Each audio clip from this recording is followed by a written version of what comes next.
There are wounds you never speak about in the daylight, but they still breathe inside you when the night becomes quiet.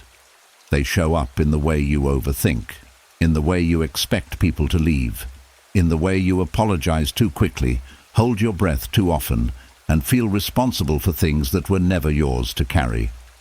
Childhood may be behind you, but some parts of it still live in the body, still whisper in the mind, still shape the way you love, trust, rest, and see yourself.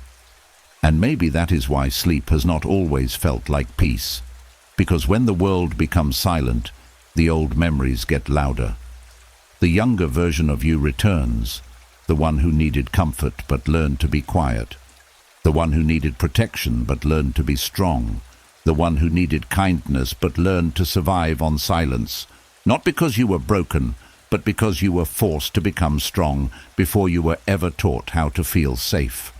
The Stoics understood something most people forget. The past can touch your mind, but it does not have to rule your life. What happened may have shaped you, but it does not have to own you. A thought is not a command. A memory is not a prison. A wound is not your identity. And tonight, you are not here to fight the past. You are here to loosen its grip. This is not about pretending nothing happened.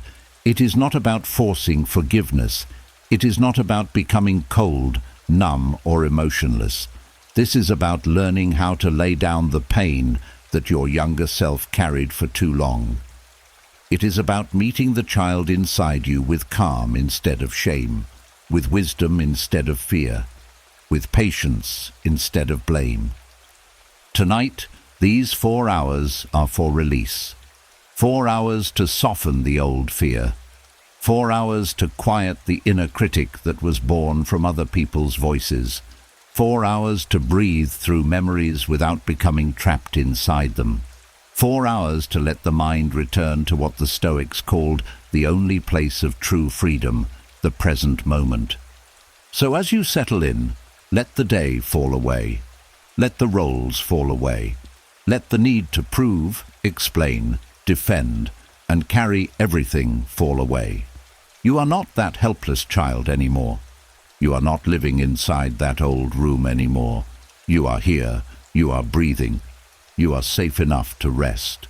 And tonight, little by little, thought by thought, breath by breath, you begin deleting the damage you were never meant to carry into the rest of your life. And as that old weight begins to loosen, do not rush to push it away. Do not force yourself to be healed before your heart has even learned how to feel safe. The first step is not to erase the child you used to be. The first step is to return to that child with gentleness, because somewhere inside you, there is still a younger version of you waiting for one thing many people never gave them. Understanding, not judgment, not blame, not correction. Understanding. There are feelings in you that did not begin today. There are reactions in you that make more sense when you trace them back to the place where they were first born. A simple change in someone's voice can make your chest tighten. A delayed message can make your mind create painful stories. A quiet room can feel peaceful to one person, but unsafe to another. A small mistake can feel like proof that you are not enough. And before you blame yourself for being too sensitive, too emotional, too guarded, or too difficult, pause for a moment. Ask yourself gently, how old is this feeling? Because sometimes the pain that rises in the adult body is not adult pain at all. It is the younger self inside you, still responding to an old world. The child in you may still remember what your adult mind tries to explain away. The child remembers needing comfort and not receiving it. The child remembers being misunderstood. The child remembers trying to be good enough, quiet enough, useful enough, strong enough, so that love would not disappear. The child remembers watching the mood of the room before speaking. The child remembers learning that peace was something fragile, something that could break without warning. And even if the details are blurry now, the body may still carry the lesson. That is why sleep matters so deeply in this journey. Sleep is not only the end of the day, it is a doorway. During the day you can distract yourself. You can work, talk, scroll, answer people, fix things, laugh when you're tired, and act like nothing inside you is heavy. You can wear the face the world expects from you. But at night, when the lights are low and the noise fades, the mind becomes more honest. The body stops performing. The heart stops pretending. And the parts of you that were pushed aside during the day begin to step forward. This is why silence can feel uncomfortable, not because silence is empty, but because silence gives hidden things permission to speak. And one of the first voices that may rise is the voice of the inner child, not always as words. Sometimes it comes as tightness in the throat, sometimes as a sudden sadness with no clear name, sometimes as restlessness when you should be calm, sometimes as the need to replay conversations, to check if someone is angry, to wonder if you did something wrong. Sometimes it comes as the fear that if you rest, something bad will happen. These are not random feelings. They are old protective patterns trying to keep you safe in a present moment that is no longer the past.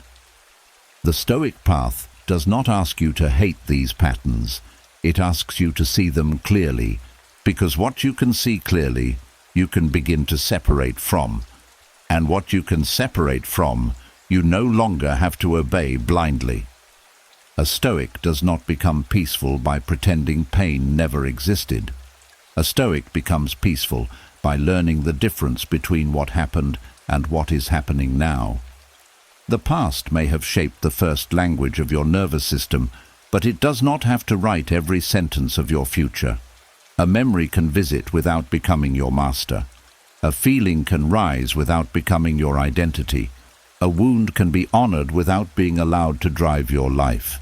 This is where the nightly return begins. When you lie down tonight, do not approach your inner child like a problem that must be fixed. Approach that part of yourself like someone who has waited a long time to be heard. You do not have to dig aggressively into every memory. You do not have to force old pain to the surface. Healing is not an interrogation. Healing is a quiet meeting. It is the adult self sitting beside the younger self and saying, "I am here now." You do not have to explain everything. You do not have to prove that it hurt. I believe you. There is power in that kind of inner presence. Many people spend their lives trying to outrun the child inside them. They call it weakness. They call it the past. They call it drama. They say, "I should be over this by now." But the soul does not heal by being rushed. A frightened child does not become calm because someone says, "Stop crying." A wounded part of you does not become free because you shame it into silence. It becomes free when it finally feels safe enough to loosen its grip. And maybe that is what you have needed for years. Not another reason to be strong, not another command to move on, not another voice telling you to forget. Maybe what you needed was a gentle return, a moment where you stop abandoning the younger self the way others may have abandoned you emotionally, a moment where you stop treating your pain like an inconvenience, a moment where you finally say, "No wonder I felt that way. No wonder I became guarded. No wonder I learned to survive like that." This does not mean you stay trapped in the story. It means you stop blaming yourself for the way you learned to survive it. There is a deep difference between living in the past and visiting the past with wisdom. Living in the past means letting old wounds make today's decisions. Visiting the past with wisdom means bringing light into the room where the pain began, then walking out with the part of you that was left there.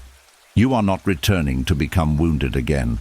You are returning to rescue your attention, your energy, your softness, and your peace.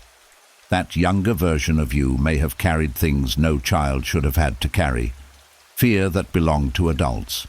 Shame that was never yours. Pressure to be mature too soon. Silence that was mistaken for strength. responsibility for other people's moods, the need to earn kindness, the habit of making yourself small so others could feel comfortable. These things may have once helped you survive, but they were never meant to become your whole personality. A shield is useful in battle, but it becomes exhausting when you keep holding it in a safe room. And tonight, sleep becomes the room where you begin lowering that shield. Not all at once, not by force, not with pressure, just slowly, breath by breath. You let your body hear the truth. We are not there anymore. You let your mind hear the truth. That fear was real, but it is not the ruler of this moment. You let the child inside hear the truth. You do not have to stay awake to protect me anymore. I am the adult now. I can carry what you could not. This is not fantasy. This is emotional maturity. It is the practice of becoming the safe presence you once needed. And this practice is deeply Stoic, because Stoicism is not about becoming cold. It is about becoming steady. It is about learning how to stand inside yourself without being dragged by every old storm. It is about knowing that your power is not in changing what happened, but in changing the relationship you have with what happened.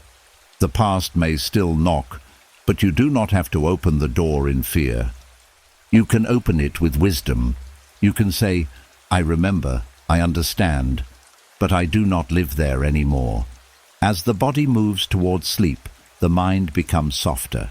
This is a sacred time. The space between waking and sleeping is where old messages can be gently replaced. The child who believed they were too much can hear, your needs were not wrong. The child who believed they were not enough can hear, you did not have to earn your place in the world. The child who learned to fear disappointment can hear, we can survive life without expecting pain from every direction. The child who learned to perform strength can hear, you are allowed to rest now. And the more often you offer this inner safety, the less your past has to shout to get your attention. Healing does not always arrive like a dramatic breakthrough. Sometimes healing arrives quietly. You notice that you do not panic as quickly. You stop explaining yourself to people who are not listening. You feel a trigger and recognize it before it controls your mouth. You choose rest without guilt. You allow someone to love you calmly without searching for danger. You stop treating peace like something suspicious. You begin to feel that your body is not only a place where pain lives, but a place where safety can return. That is the nightly return to the inner child. It is not weakness. It is not childish. It is not living in the past. It is the brave act of meeting the part of you that was left alone and letting it know that the adult has finally arrived. So tonight, as you settle deeper into stillness, do not push the younger you away. Let that part come close. Let it sit in the quiet with you. Let it feel your breath, your calm, your presence. Let it learn that love does not have to be earned by fear. Let it learn that rest does not have to be dangerous. Let it learn that the past happened, but it is not happening now. You are here now. You are breathing now. You are no longer that helpless child standing alone inside an old memory. And as sleep opens its quiet doorway, you begin to lead that younger self out of the room where the pain began, into a softer place within you, where judgment ends, blame dissolves, and fear no longer has the final word. And as you lead that younger self out of the room where the pain began, you may notice something important. The mind may say, I am ready to move on, but the body may still be standing guard. The thoughts may try to forget, but the shoulders remain tight. The heart may want peace, but the chest still feels heavy. The adult may understand the truth, but the body remembers the weather of the old life. And this is where the next layer of healing begins. Some memories do not return as pictures. They return as feelings. They return as a stomach that tightens before a difficult conversation. They return as a jaw that clenches when someone raises their voice. They return as tiredness that sleep does not fully remove. They return as a strange alertness, even when nothing is wrong. And the painful part is this: you may not always know why your body reacts so quickly. You only know that something inside you suddenly feels unsafe. This is not weakness. This is memory without language. The body learns before the mind can explain. A child does not need to understand every detail of pain for the body to record it. The body notices tone, it notices tension, it notices footsteps, silence, moods, facial expressions, sudden changes, and the feeling of not knowing what will happen next. Long before you had the words to describe fear, your body was already learning how to protect you. That protection may have once been necessary. If the world around you felt unpredictable, your body may have learned to stay alert. If love felt uncertain, your body may have learned to watch for signs of withdrawal. If mistakes were punished, your body may have learned to tense before trying anything new. If your feelings were ignored, your body may have learned to swallow them until they became pressure inside the chest. Years may pass. You may grow older. You may leave the place where it started. You may build a new life, meet new people, and tell yourself that everything is fine now. But the body does not always follow the calendar. It follows what it has practiced. And if it practiced survival for years, peace may feel unfamiliar at first. This is why you can be safe and still feel tense. This is why you can be loved and still feel afraid. This is why you can be tired and still unable to fully rest. The Stoics understood that the mind and body are deeply connected.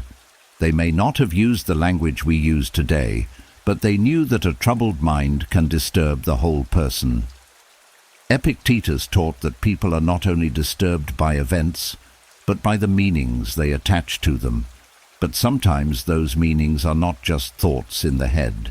Sometimes they become habits in the body. The body begins to expect what the mind once feared. If your childhood taught you that calm never lasted, your body may struggle to believe in calm now. If your early years taught you that love came with tension, your body may feel suspicious when love becomes gentle.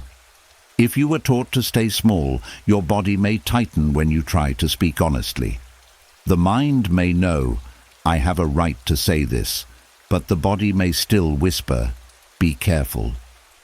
That whisper deserves compassion. Many people become angry at themselves for feeling anxious, restless, or emotionally drained.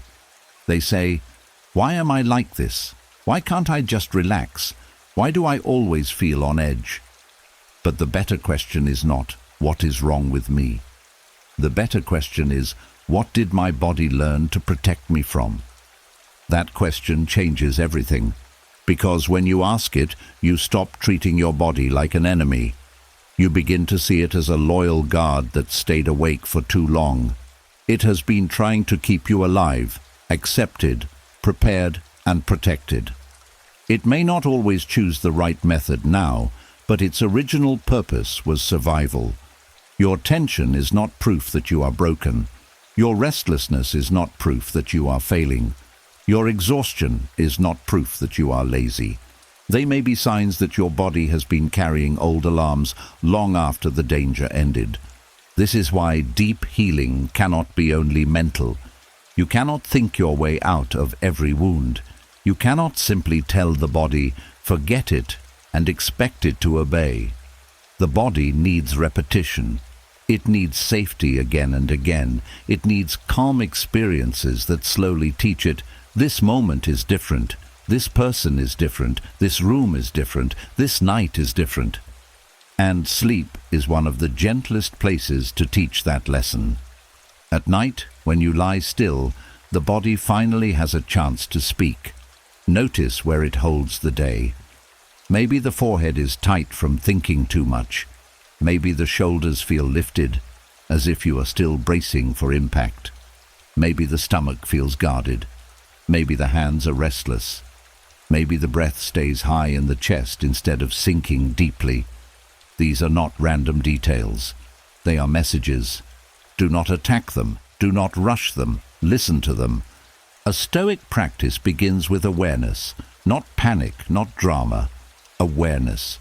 You look at what is present and name it calmly. There is tension in my jaw. There is heaviness in my chest.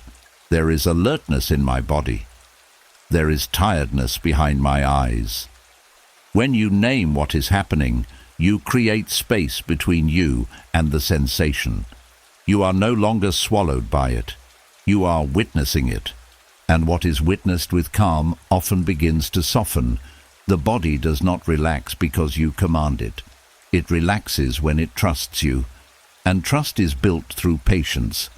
When the body tightens, you do not shame it. When the mind becomes restless, you do not punish it. When old fear rises, you do not call yourself weak. You respond like a steady guide. You say, I feel you. I know you are trying to protect me, but tonight we do not need to fight. Tonight we can rest. This is how you begin to retrain the body. Not by forcing peace, but by practicing safety. There is also a kind of emotional exhaustion that comes from carrying feelings that were never allowed to move. A child who could not cry freely may become an adult who feels heavy without knowing why. A child who could not express anger may become an adult whose body feels tense all the time. A child who had to be strong may become an adult who cannot tell the difference between rest and guilt. When emotions are not given a safe place to pass through, they do not always disappear. Sometimes they settle into the body as fatigue, pressure, numbness, or constant alertness. This is why some people wake up tired even after sleeping. Their body slept, but their inner world stayed on duty.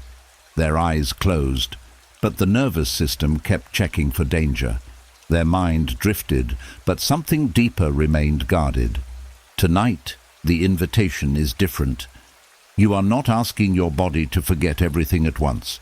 You are asking it to loosen one layer. You are giving it permission to stop preparing for a danger that is no longer in the room. You are reminding it that the past may have taught fear, but the present can teach safety. And the present teaches safety through simple, steady signals. Slower breathing, softer muscles, a calm tone inside your own mind, and the decision not to chase every thought that appears. The Stoic does not run after every impression. The Stoic pauses and asks, is this true now, or is this an old echo? That question is powerful when the body reacts. If your chest tightens after a small moment, ask gently, is there danger here, or is my body remembering danger? If your mind becomes restless before sleep, ask, is there something I must solve tonight, or is this an old habit of staying prepared? If your body feels exhausted, ask, have I been carrying more than this day required? These questions do not erase pain, but they bring you back to authority over yourself. Childhood pain often makes the body believe it must always be ready, ready to explain, ready to apologize, ready to defend, ready to please, ready to lose, ready to be disappointed. But healing begins when readiness is no longer your only way of living. You are allowed to be unprepared for pain. You are allowed to expect gentleness. You are allowed to let a quiet room be just a quiet room. You are allowed to stop confusing peace with danger. And as you lie here, notice this truth. Your body has carried you through every day you thought you could not survive. It has held your fear, your grief, your strength, your silence, your effort, and your hope. It may be tired, but it is not your enemy. It is asking to be included in your healing. So tonight, do not only calm the mind, calm the shoulders, calm the breath, calm the hands, calm the stomach, calm the part of you that still waits for something to go wrong. Let your body know that it does not have to prove its loyalty through tension anymore. It does not have to keep watch over old doors. It does not have to carry childhood pain as if the pain is still protecting you. The mind may forget certain scenes, but the body remembers the lessons. And now, with patience, breath, and Stoic awareness, the body can learn new lessons too. It can learn that silence can be safe. It can learn that rest can be allowed. It can learn that love does not always come with fear. It can learn that the present moment is not a copy of the past. And little by little, as the night deepens, your body begins to understand what your wiser mind already knows. You are not there anymore. You are here. You are breathing. You are safe enough to soften. You are safe enough to sleep. And now that the body has been reminded that it is no longer living inside the old danger, the next step is even deeper. Because childhood pain does not only live in the body, it also lives in the meaning we gave to what happened. The event may have lasted a moment, but the meaning can follow a person for years. A parent's coldness becomes, "I am not lovable." A harsh word becomes, "I am not good enough." Being ignored becomes, "My feelings do not matter." And this is where the Stoic path begins to free you, because not every thought that came from pain deserves to become truth. Some of the heaviest things you carry are not the things that happen to you. They are the conclusions your younger self made about those things. And this is not your fault. A child does not have the full wisdom to understand adult behavior. A child does not say, "This person is emotionally immature." A child says, "Something must be wrong with me." A child does not say, "They were overwhelmed, wounded, distracted, or unable to love properly." A child says, "I must be hard to love." And if that meaning stays unchallenged, the adult begins to live as if it is a fact. That is why one old moment can shape so many new days. Maybe someone made you feel invisible, and now you enter rooms expecting to be overlooked. Maybe someone mocked your emotions, and now you hide your feelings before anyone can judge them. Maybe someone compared you to others, and now every success still feels too small. Maybe someone withdrew love when you made mistakes, and now you panic when you disappoint people. The event may be over, but the meaning keeps repeating itself in your choices, your relationships, your silence, and your self-worth. The Stoics understood this very clearly. Epictetus taught that it is not events themselves that disturb us, but our judgments about them. This does not mean painful events do not matter. It does not mean childhood wounds were harmless. It means that between what happened and who you are today, there is a layer of meaning. And if that meaning was formed in fear, confusion, shame, or loneliness, it may need to be examined with adult wisdom. Because a wounded child may have misunderstood their own innocence. There are things you blamed yourself for simply because you were close to the pain. You thought if someone was angry, you caused it. If someone left, you were not enough. If someone was distant, you had failed. If peace disappeared, you should have prevented it. But children often place themselves at the center of things they did not create, because believing "it is my fault" can feel less terrifying than realizing the adults around them were not in control of themselves. That is a painful truth, but it is also a doorway to freedom. You were not responsible for the emotional weather of your childhood. You were not responsible for making adults kinder, calmer, wiser, or more loving. You were not responsible for earning basic care. You were not responsible for becoming perfect so someone else would stop hurting, shouting, leaving, criticizing, or withdrawing. And if your younger self believed those things, it was not because that child was foolish. It was because that child was trying to make sense of a world that did not feel safe. Tonight, you are invited to separate the event from the meaning. The event may be, "They did not listen when I needed them." The meaning may have become, "My voice does not matter." But those are not the same thing. The event may be, "They criticized me often." The meaning may have become, "I am never good enough." But those are not the same thing. The event may be, They were not emotionally present. The meaning may have become, I am not worth staying for, but those are not the same thing. One is what happened, the other is what pain taught you to believe. And if pain taught it, wisdom can question it. This is the quiet art of Stoic healing. You do not deny the event. You do not paint it beautiful. You do not excuse what was wrong. You simply refuse to let the old meaning become the final definition of your life. You say, yes, that happened. Yes, it hurt. Yes, it shaped me. But it does not have the authority to decide my worth.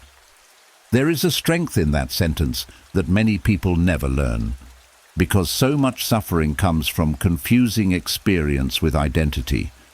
If you were rejected, you may believe you are rejectable. If you were neglected, you may believe you are forgettable. If you were controlled, you may believe you are powerless. If you were blamed, you may believe you are always the problem. But Stoic wisdom asks you to pause and look again.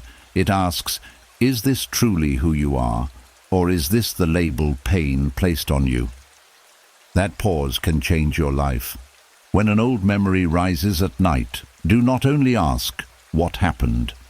Ask, what did I decide about myself because of this? That is where the hidden wound often lives. Not in the scene alone, but in the sentence that followed it. I am too much. I am not important. I must stay quiet. I must be useful to be loved. I cannot trust anyone. I will always be alone. These sentences may feel familiar, but familiarity is not the same as truth. A prison can feel familiar if you have lived there long enough. The Stoic mind learns to examine every inner statement before accepting it. It does not allow fear to speak like a king. It does not allow shame to pretend to be wisdom. It does not allow childhood conclusions to rule adult reality without question. It brings each thought into the light and asks, is this a fact, or is this an old interpretation? This is not easy at first, because old meanings often feel emotional, and what feels emotional can feel true. But emotions are messengers, not judges. They tell you what has been touched inside you. They do not always tell you what is real now. A feeling of worthlessness does not prove you are worthless. A fear of abandonment does not prove you will be abandoned. A sense of shame does not prove you did something wrong. It may simply mean an old wound has been awakened. And when a wound is awakened, it needs truth, not punishment. So tonight, if an old memory comes near, meet it gently. Do not argue with it violently. Do not push it away. Just separate the layers.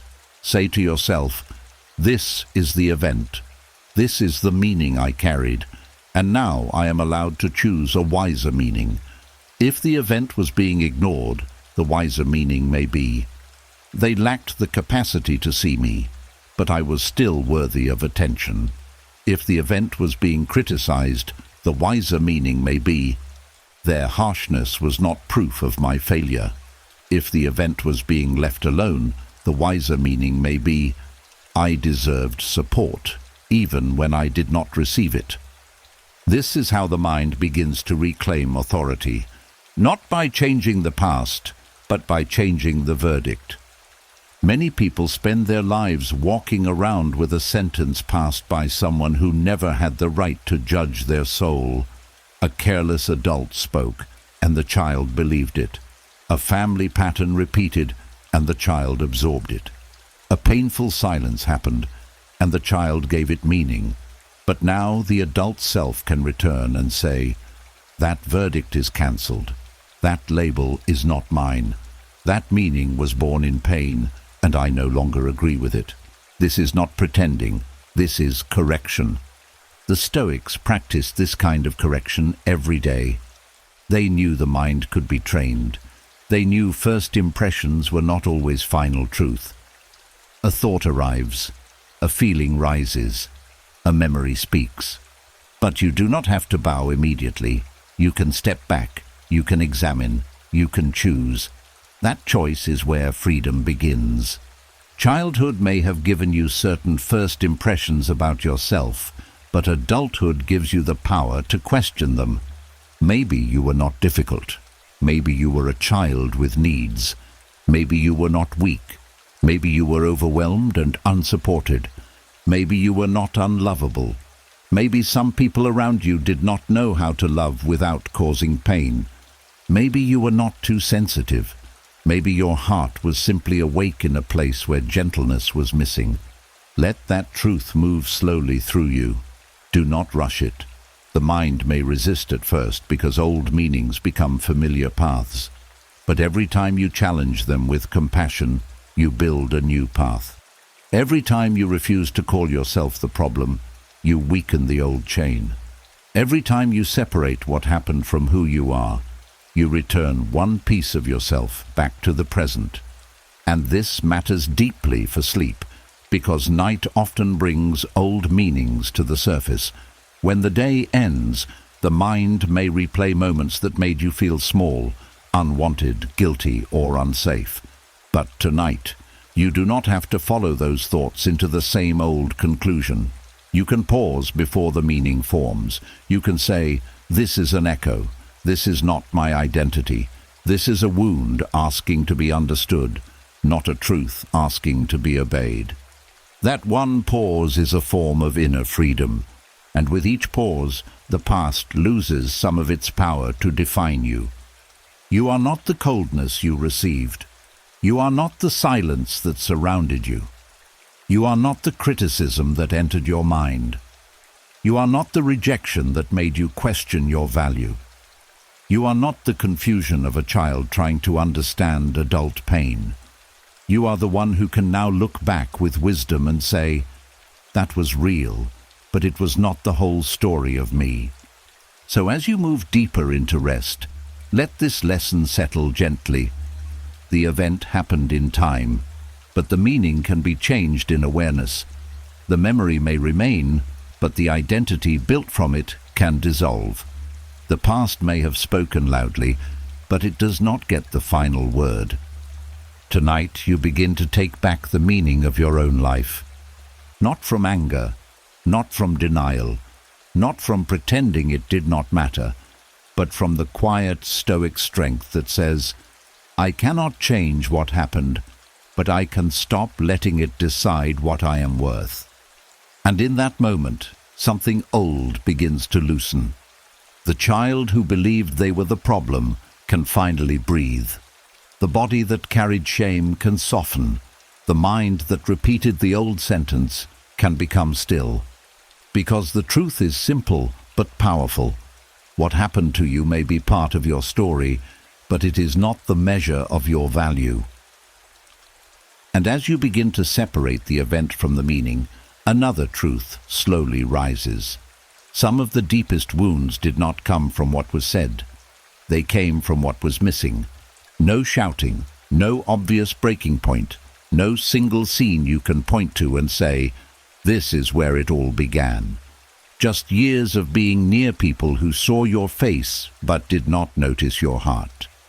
There is a quiet kind of pain that comes from being unseen. It does not always look dramatic from the outside. A child may have clothes, food, a place to sleep, and still feel emotionally alone. A child may do well in school, behave properly, smile in family pictures, and still carry the ache of not being truly known. Because being provided for is not the same as being understood.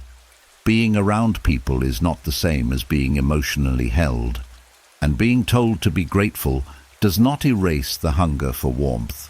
When a child grows up without enough attention, praise, or emotional tenderness, they often learn to doubt the value of their own inner world. They begin to believe their feelings are too small to matter. Their victories are not important enough to celebrate. Their sadness is not serious enough to comfort. Their questions are not worth patience. Their presence is tolerated, but not cherished. And this can follow a person into adulthood in ways they may not recognize. Maybe you struggle to receive compliments because part of you does not trust them. Maybe you work hard, but still feel invisible. Maybe you feel uncomfortable asking for help because somewhere inside you learned that your needs would be missed anyway. Maybe you become the listener in every relationship, but rarely allow yourself to be the one who is heard. Maybe you can remember what everyone else likes, needs, fears and feels, but when someone asks what you want, your mind goes blank. That is not because you have no self. It may be because your self was not mirrored enough when it was still forming. A child learns who they are partly through the eyes of the people around them. When those eyes are warm, attentive and encouraging, the child begins to feel, I exist, I matter, I am worth noticing. But when those eyes are distracted, cold, critical or absent, the child may begin to feel like a ghost in their own home, present but not fully received, speaking but not deeply heard, trying but not truly celebrated. This is the wound of being unseen, and it can be especially confusing because it often leaves no visible scar. People may tell you, but nothing terrible happened. They may say, others had it worse. They may ask why you are still affected by something so quiet. But the soul does not only hurt from cruelty, it also hurts from absence. A flower does not need to be attacked to wither. It only needs to be denied light long enough. Emotional warmth is light. Attention is light. Praise is light. Gentle curiosity is light. And if you did not receive enough of it when you were young, it makes sense that some part of you still reaches for it today. The Stoic path does not shame this reaching. It helps you understand it without becoming controlled by it. Stoicism is not about telling yourself, I need nothing from anyone. That is not wisdom. That is armor. Human beings are not stones. We are shaped by connection, by language, by belonging, by the feeling that someone cares enough to notice us. The Stoic lesson is not to deny the need to be seen. The lesson is to stop placing your entire worth in whether others see you perfectly. That is where reflection becomes healing. When you sit quietly at night and look back on your life with honest eyes, you may begin to notice the difference between what you lacked and what you are. You may have lacked attention, but you are not unworthy of attention. You may have lacked praise, but you are not without value. You may have lacked emotional warmth, but you are not difficult to love. The absence of care was not evidence against you. It was evidence of what others could not give. That sentence matters. What they could not give is not proof of what you did not deserve. A child does not know this. A child thinks, if they do not notice me, maybe I am not noticeable. If they do not praise me, maybe I have done nothing worth praising. If they do not comfort me, maybe my pain is not important. If they do not ask about my heart, maybe my heart is too much trouble. These meanings can become invisible rules for adult life. So the adult becomes useful instead of honest, impressive instead of relaxed, quiet instead of needy, funny instead of vulnerable, strong instead of supported.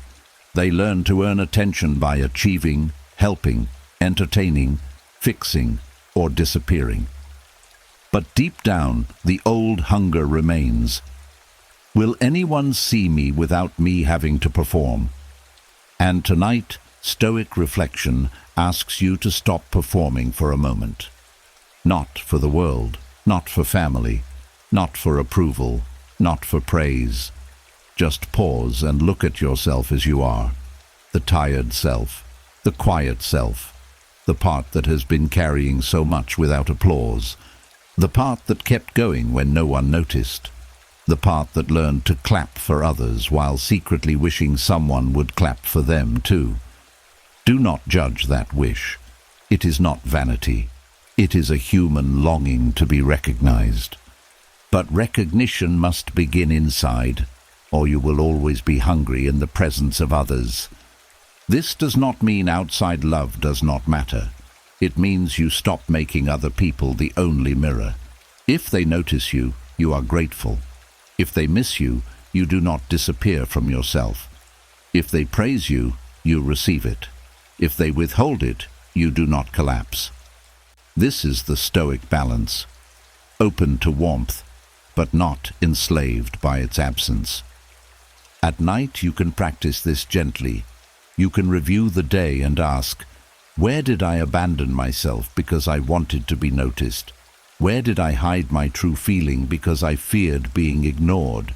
Where did I overgive because I hoped someone would finally see my value? These questions are not meant to shame you. They are meant to bring you back. Because the wound of being unseen often makes people leave themselves first. They become experts at watching others, but strangers to their own inner life. They can sense when someone is upset, but they cannot name their own sadness. They can support everyone else's dreams, but they have buried their own. They can give comfort quickly, but receiving comfort feels awkward, undeserved, or unsafe. This is why healing requires a new kind of attention, not the attention that begs from outside, but the attention you offer inward. You begin to say to yourself, I noticed how hard that was for me today.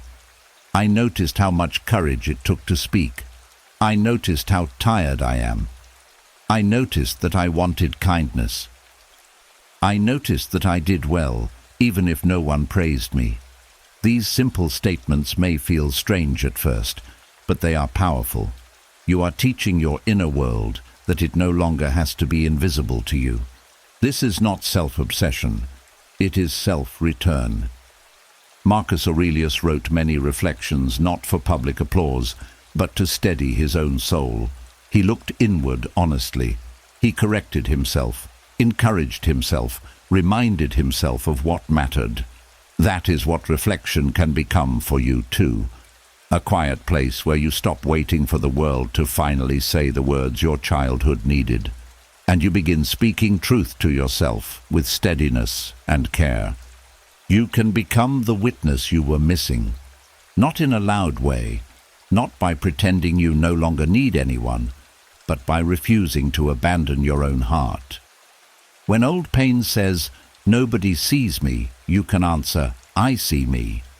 When the old hunger says, nobody celebrates me, you can answer, I will not ignore what I survived. When the old silence says, my feelings do not matter, you can answer, they matter enough for me to listen. This is how the wound begins to close. Not because every person finally understands you, not because the past suddenly becomes full of warmth, but because the younger self inside you no longer has to live unseen inside your own body.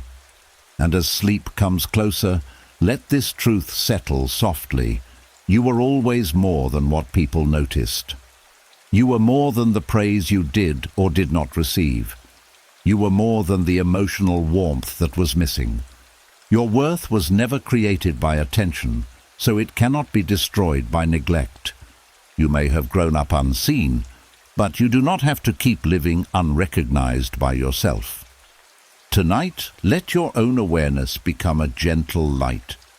Let it reach the parts of you that were overlooked. Let it rest on the quiet child who waited for someone to ask, how are you really? Let it rest on the adult who still sometimes feels invisible in crowded rooms. Let it rest on the heart that kept beating, kept hoping, kept loving, even without enough tenderness. You are seen here. You are heard here. You are allowed to matter without performing. And in the stillness of this night, Stoic reflection becomes more than thought. It becomes warmth. It becomes witness. It becomes the beginning of a life where you no longer measure your value by who failed to notice you, but by the calm truth that you were worthy even when no one looked closely enough. And after learning to see yourself with the warmth you were once denied, another deeper ache may appear. It is the ache of wishing the story had been different, wishing someone had noticed sooner, wishing someone had spoken softer, wishing someone had protected you, praised you, held you, guided you, or simply asked what was happening inside your heart. And this wish is not wrong. It is human. But if you hold it too tightly, it can become another room where your peace stays trapped. There comes a moment when healing asks a painful question. How long will you keep arguing with a childhood that cannot come back and change? This question is not meant to hurt you. It is meant to free you, because many people are not only wounded by what happened, they are also exhausted by the endless inner argument with what happened.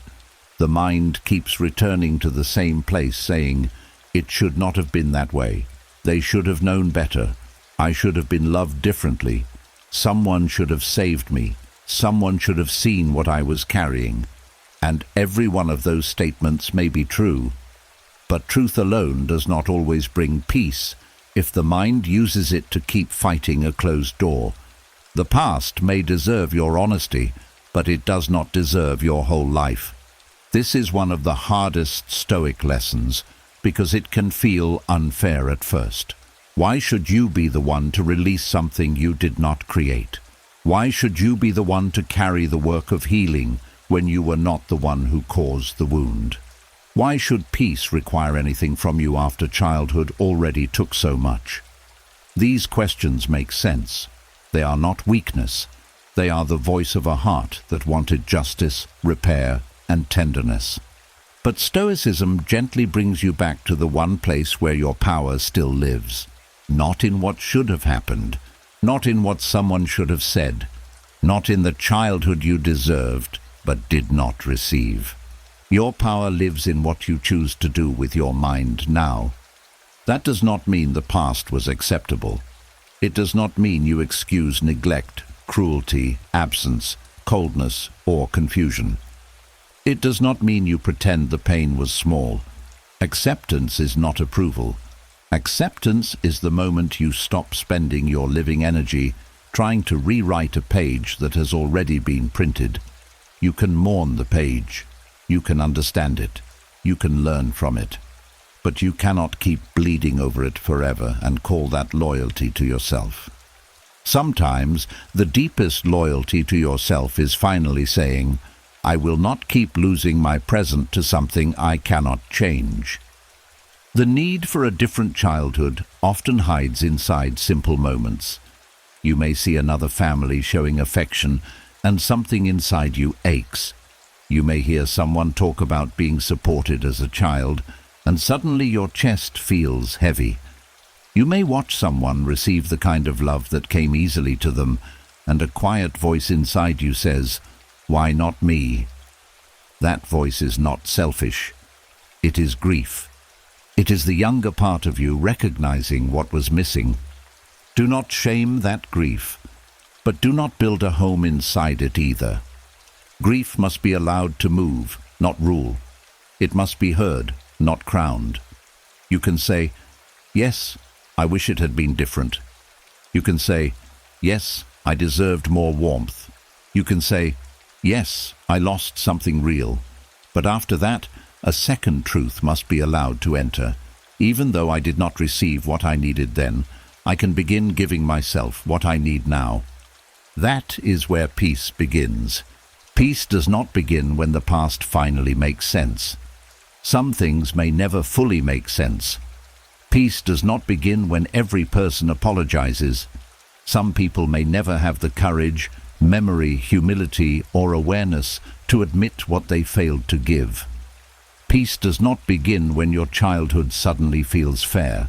It may never feel fair. Peace begins when you stop making your freedom depend on a past that cannot return to correct itself. This is not surrender in a weak way. This is surrender in a wise way.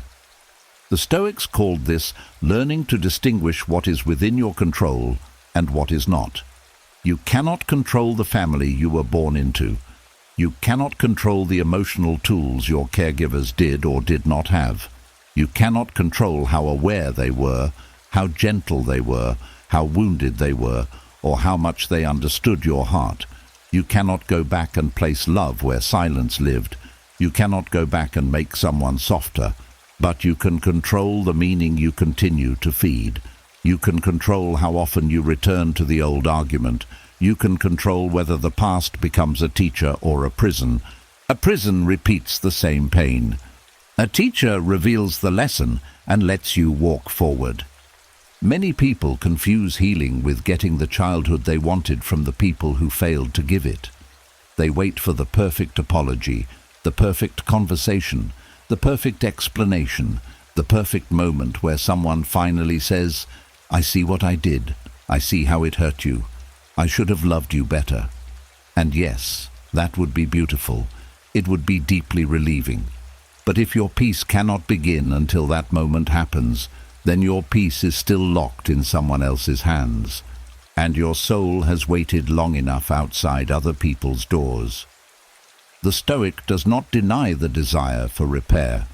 The Stoic simply refuses to make inner freedom dependent on repair. There is a difference. You can welcome an apology if it comes. You can be grateful for growth if someone changes. You can allow a relationship to heal if it becomes safe, but you do not have to delay your own healing until someone else becomes ready to understand your pain. Your healing can begin in your own room, in your own breath, in your own quiet decision to stop fighting what has already happened. At night, this practice becomes very important, because when the mind is tired, it often travels backward. It starts replaying old scenes. It creates conversations that never happened. It says the things you wish you had said. It hears the apology you wish they had given. It edits memories, changes endings, rearranges people, and tries to build a childhood that feels less painful. But the more it does this, the more awake you become inside a life that no longer exists. This is why you must learn to gently stop the argument, not by force, not by saying, "I do not care." You do care. That is why it hurts. Instead, you stop the argument with compassion. You say, "Yes, it should have been different. But tonight, I choose not to keep fighting the past with my body, my breath, and my sleep." You say, "Yes, I deserved better. But I will not punish myself tonight because others failed me then." You say, "Yes, something was missing, but I am here now, and I can begin again from here." That phrase, "from here," is powerful, because the wounded mind often wants to begin from there, from the old house, from the old silence, from the old disappointment, from the old version of yourself waiting for someone to come back and make it right. But life is not asking you to begin from there. Life is asking you to begin from here, from this breath, this night, this body, this awareness, this adult self who can finally choose what the child could not. And that choice may be quiet, but it is sacred. Releasing the need for a different childhood does not mean you stop caring about what happened. It means you stop trying to make the past give you what only the present can now grow.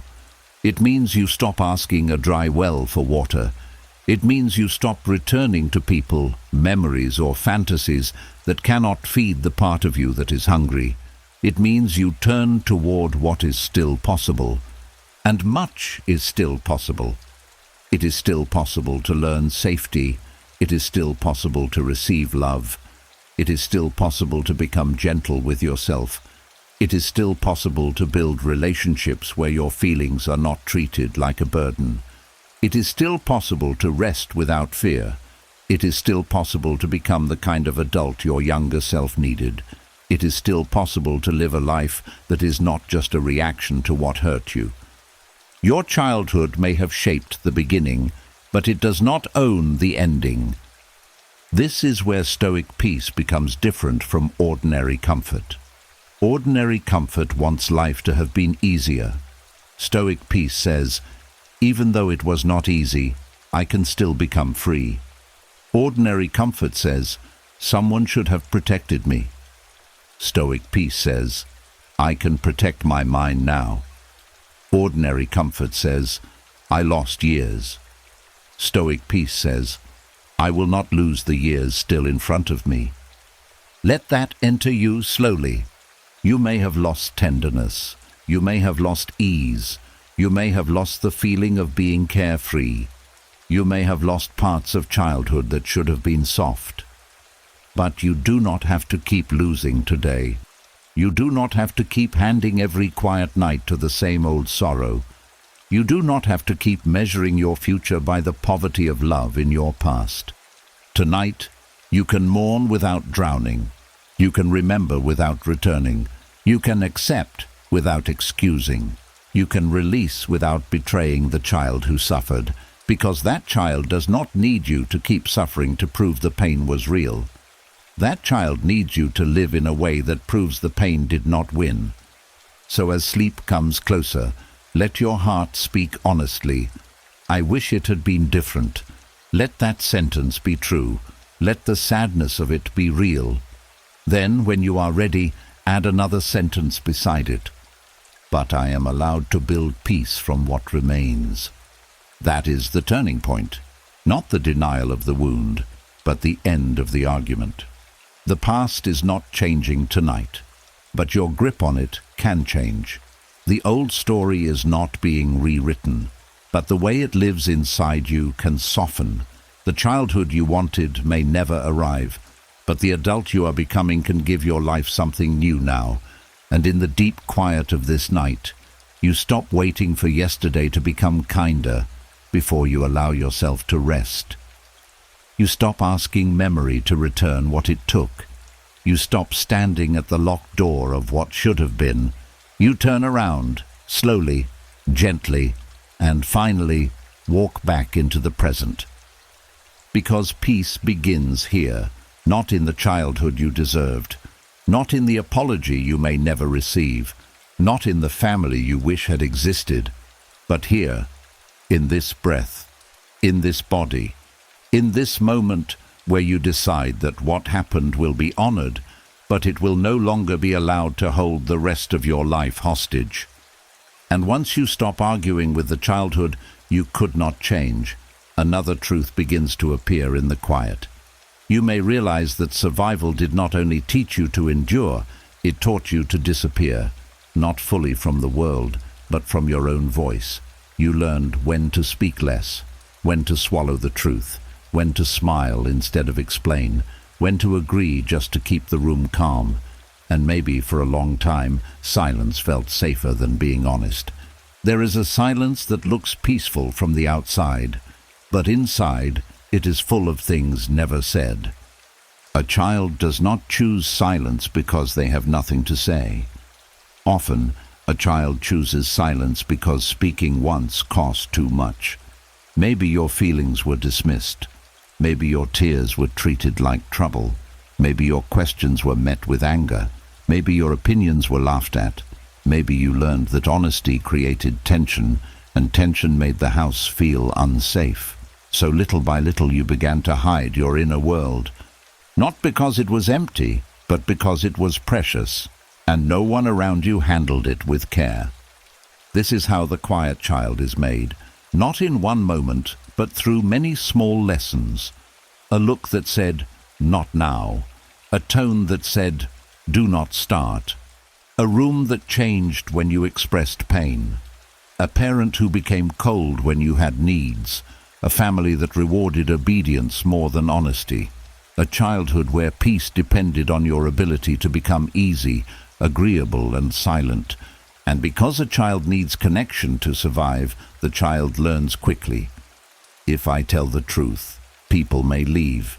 If I cry, I may be mocked. If I disagree, I may be punished. If I ask for more, I may be called ungrateful. If I show who I really am, I may lose the little peace I have. So the voice goes inward. You still have thoughts, but you do not release them.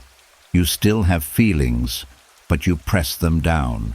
You still have needs, but you call them too much before anyone else can. And over time, the silence becomes so familiar that you may confuse it with your personality. You may say, "I am just quiet. I do not like conflict. I do not need much. I am fine." But sometimes, underneath those words, There is a younger self who never felt safe enough to say, "This hurts me. I need help. I disagree. Please listen. Please stop." The Stoic path does not ask you to become loud. It does not ask you to argue with everyone, defend every feeling, or turn your pain into constant explanation. Stoicism is not noise. Stoicism is inner authority. It teaches you that your voice does not need to be aggressive to be real. It does not need to shake the room to matter. It does not need permission from people who benefited from your silence. Your voice can be calm and still be powerful. This is important because many people think recovering their voice means becoming harsh. They think, if I stop being silent, I must become angry. But there is a middle path. You can speak without attacking. You can be honest without being cruel. You can set a boundary without becoming cold. You can say what is true without trying to control how others respond. That is Stoic strength. Not shouting because you were once silenced, but speaking from a place that no longer begs to be allowed to exist. The first voice you must recover is not the one others hear. It is the one inside you. Before you can speak your truth outwardly, you must stop silencing it inwardly. Notice how often you correct your own feelings before they even finish forming. You feel hurt, then immediately say, "It is not a big deal." You feel tired, then say, "Other people have it worse." You feel angry, then say, "I should be more understanding." You feel lonely, then say, "I am being dramatic." This is how the old silence continues. Even when no one else is dismissing you, you may dismiss yourself in the same voice you once heard from others. Tonight, the practice begins there. When a feeling rises, do not rush to shrink it. Let it complete its sentence. If sadness rises, allow it to say, "I miss being cared for." If anger rises, allow it to say, "Something in me knows this was not fair." If fear rises, allow it to say, "I learned to stay careful because I did not feel protected." You do not have to act on every feeling, but you do have to hear it. A feeling that is heard becomes information. A feeling that is buried becomes pressure. And pressure eventually looks for a way out. Sometimes it comes out as resentment, sometimes as sudden tears, sometimes as emotional distance, sometimes as bitterness you cannot explain, sometimes as overthinking every conversation because the truth you did not speak keeps echoing inside you. Silence may keep peace outside for a moment, but when it costs your inner peace every time, it is no longer peace. It is self-abandonment wearing the mask of maturity. A quiet room is not always a peaceful room. Sometimes it is only a room where one person has learned to disappear. This is why Stoic reflection is so valuable at night. When the world is still, you can ask yourself gently, "Where did I silence myself today?" Not with shame, not with blame, just honesty. Did you say yes when your body meant no? Did you laugh when something hurt you? Did you hide your opinion because you feared rejection? Did you avoid a needed conversation because old fear told you honesty would destroy everything? Did you protect someone else's comfort by betraying your own truth? These questions are not meant to make you regret the day. They are meant to help you notice the pattern. Because what you notice, you can begin to change. The Stoics believed that self-mastery begins with awareness. You cannot master what you refuse to see. You cannot free a voice you keep pretending was never trapped. You cannot heal a silence you keep calling politeness. So gently, without drama, you start telling yourself the truth. I held back there. I was afraid to speak. I made myself small. I wanted to be honest, but I chose safety. And then, with compassion, you add, I understand why. That last sentence matters, because shame will not help you recover your voice. Shame only creates another silence. You do not heal the quiet child by scolding them for being quiet. You heal that child by saying, I know why you hid. I know why you stayed careful. I know why peace mattered so much to you. But we are learning a new way now.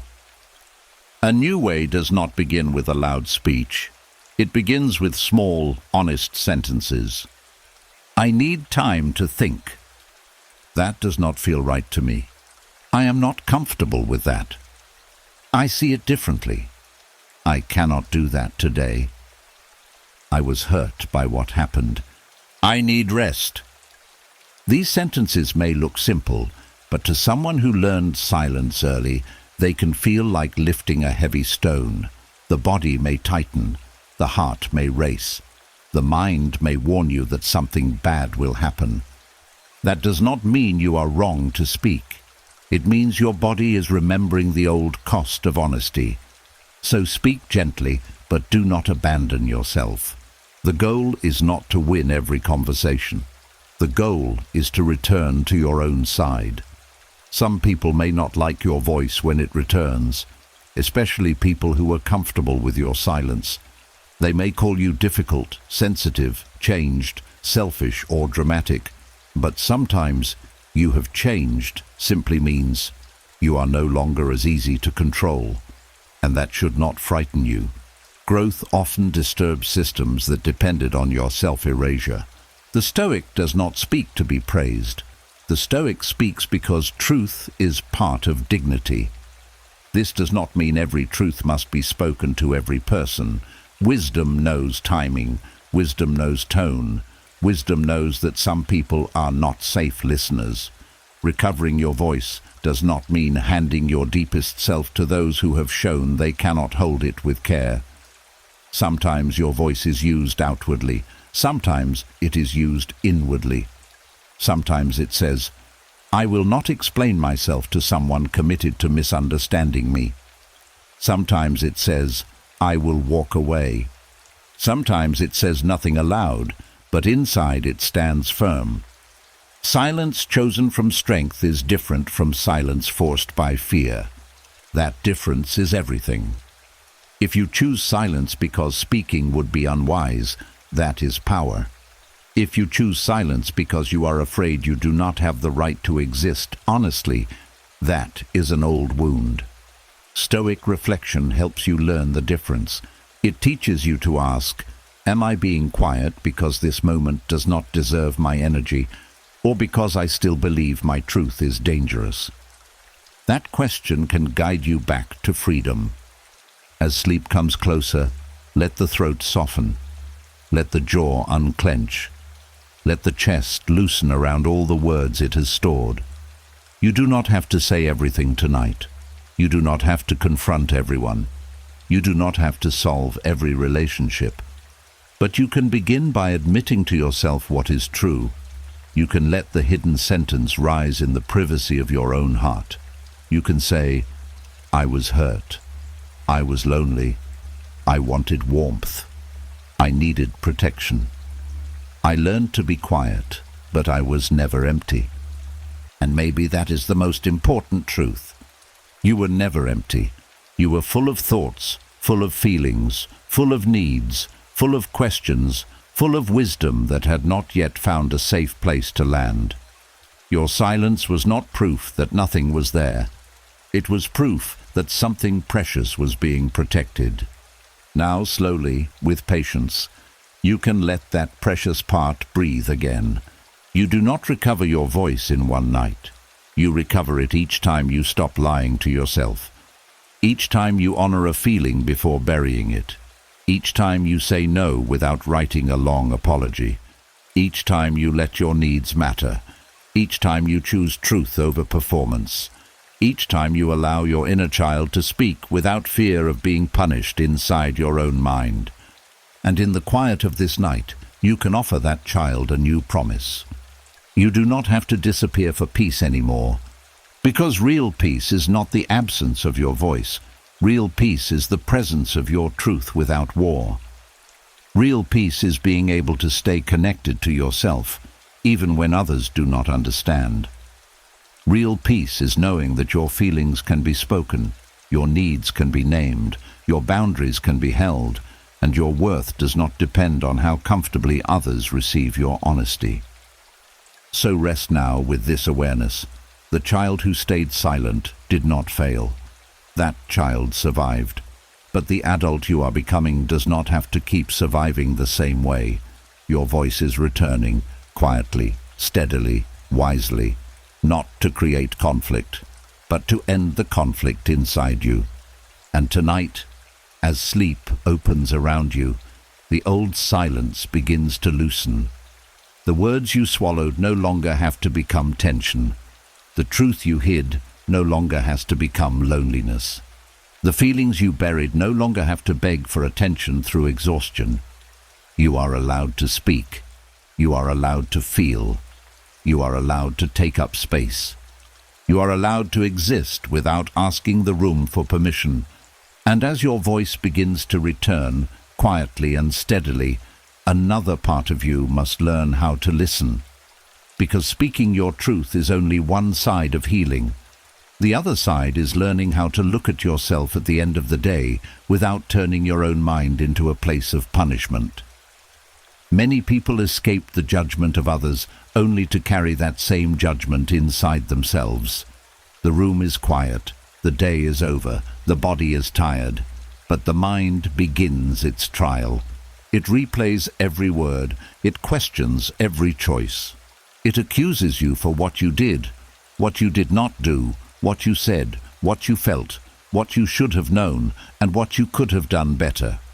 And suddenly, the night becomes a courtroom. But tonight, you are not here to become your own enemy. You are here to become a fair witness. There is a great difference between reviewing your day and attacking your soul. One brings wisdom, the other brings shame. One helps you grow, the other makes you shrink. One says, "What can I learn from this?" The other says, "What is wrong with me?" And if you grew up around criticism, blame, silence, or emotional coldness, you may not always know the difference at first. You may think self-attack is responsibility. You may think being harsh with yourself means you are being honest. You may think peace must be earned by punishing yourself for every mistake. But shame is not wisdom. Shame does not make the soul better. It makes the soul hide. The Stoics practiced daily reflection, but not because they hated themselves. They reviewed their actions because they wanted to live with more clarity. Seneca spoke about examining the day, asking what had been done well, what could be improved, and where the mind had lost its way. But this kind of review was not meant to destroy the person.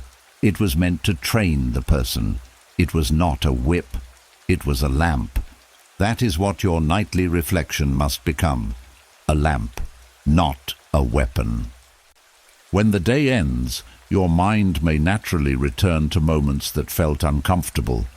Maybe you spoke too quickly. Maybe you stayed silent when you wanted to be honest. Maybe you became irritated. Maybe you overthought a conversation. Maybe you tried too hard to please someone. Maybe you avoided something important. Maybe you felt old fear rising in a new situation. The wounded mind sees these moments and says, "There you go again. You are failing. You will never change." But the wiser mind says, "This is information. Let me look at it clearly."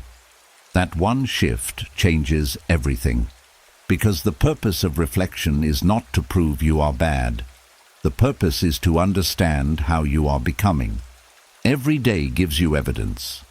Not evidence for shame, but evidence for awareness. The way you react shows you where old wounds still live. The way you speak shows you where courage is growing. The way you avoid certain feelings shows you where tenderness is still needed. The way you become triggered shows you what still asks for healing. If you look at these things with cruelty, you will only tighten. But if you look with calm honesty, you begin to grow without fear. This is the Stoic courtroom of the soul. But in this courtroom, wisdom is the judge, not shame. Shame rushes to punish. Wisdom asks questions. Shame says, "You are the problem." Wisdom says, What pattern appeared today? Shame says, you should be better by now. Wisdom says, what is the next small step? Shame says, hide this. Wisdom says, bring it into the light so it no longer controls you. At night, sit with the day gently. Do not drag yourself through every mistake like a prisoner. Choose 1 or 2 moments that carried emotional weight. Look at them slowly. Ask, what happened? Then ask, what did I feel? Then ask, what did I need? Then ask, what can I practice next time? These questions are simple, but they keep you out of self-attack. They help you move from punishment into understanding.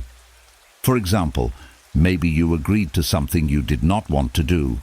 Shame says, you are weak. Wisdom says, I noticed I said yes because I feared disappointing someone. That is different.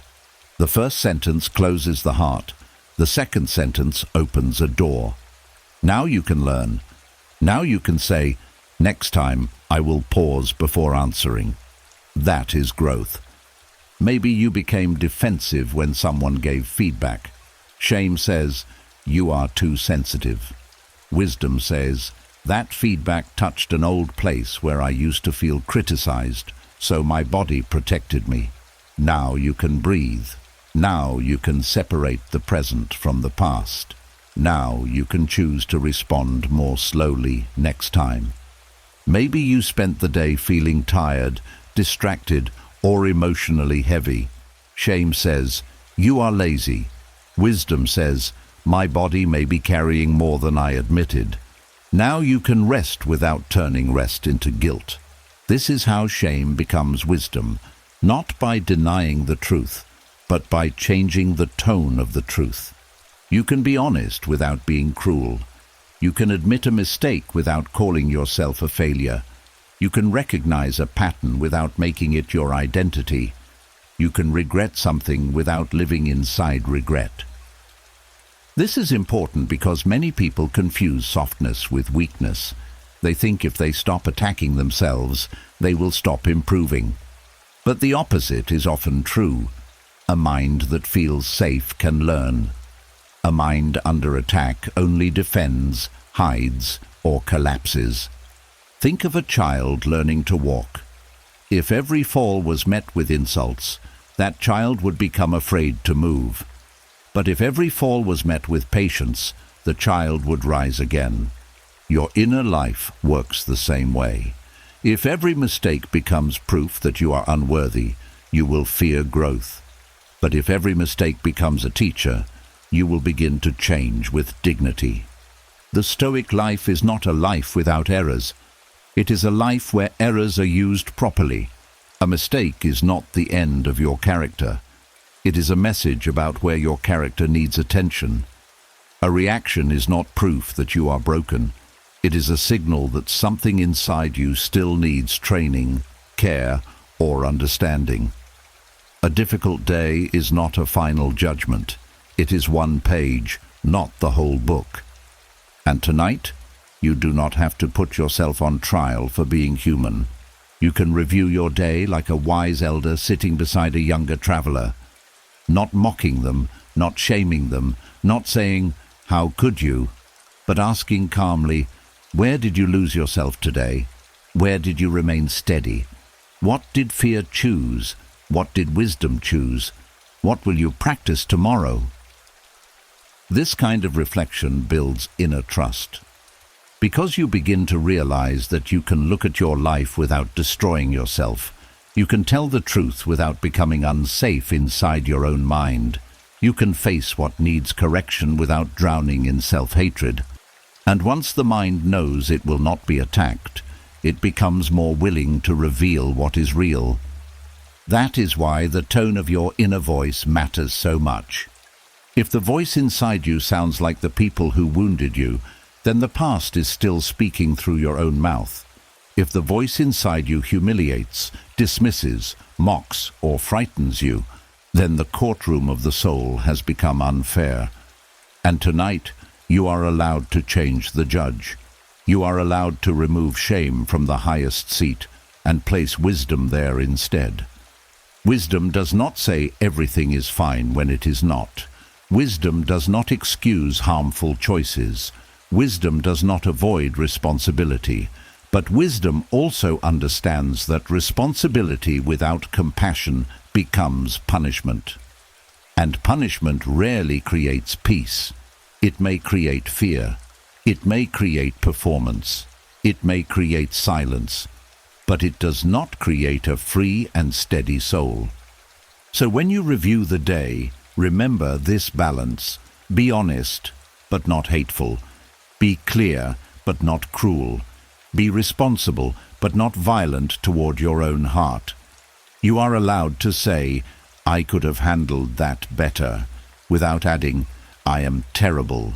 You are allowed to say, "I fell into an old habit," without adding, "I will never heal."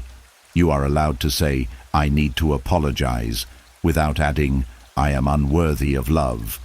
That is how the soul learns without breaking. And there is another part of nightly review that many people forget. Do not only look at what went wrong, look at what went right.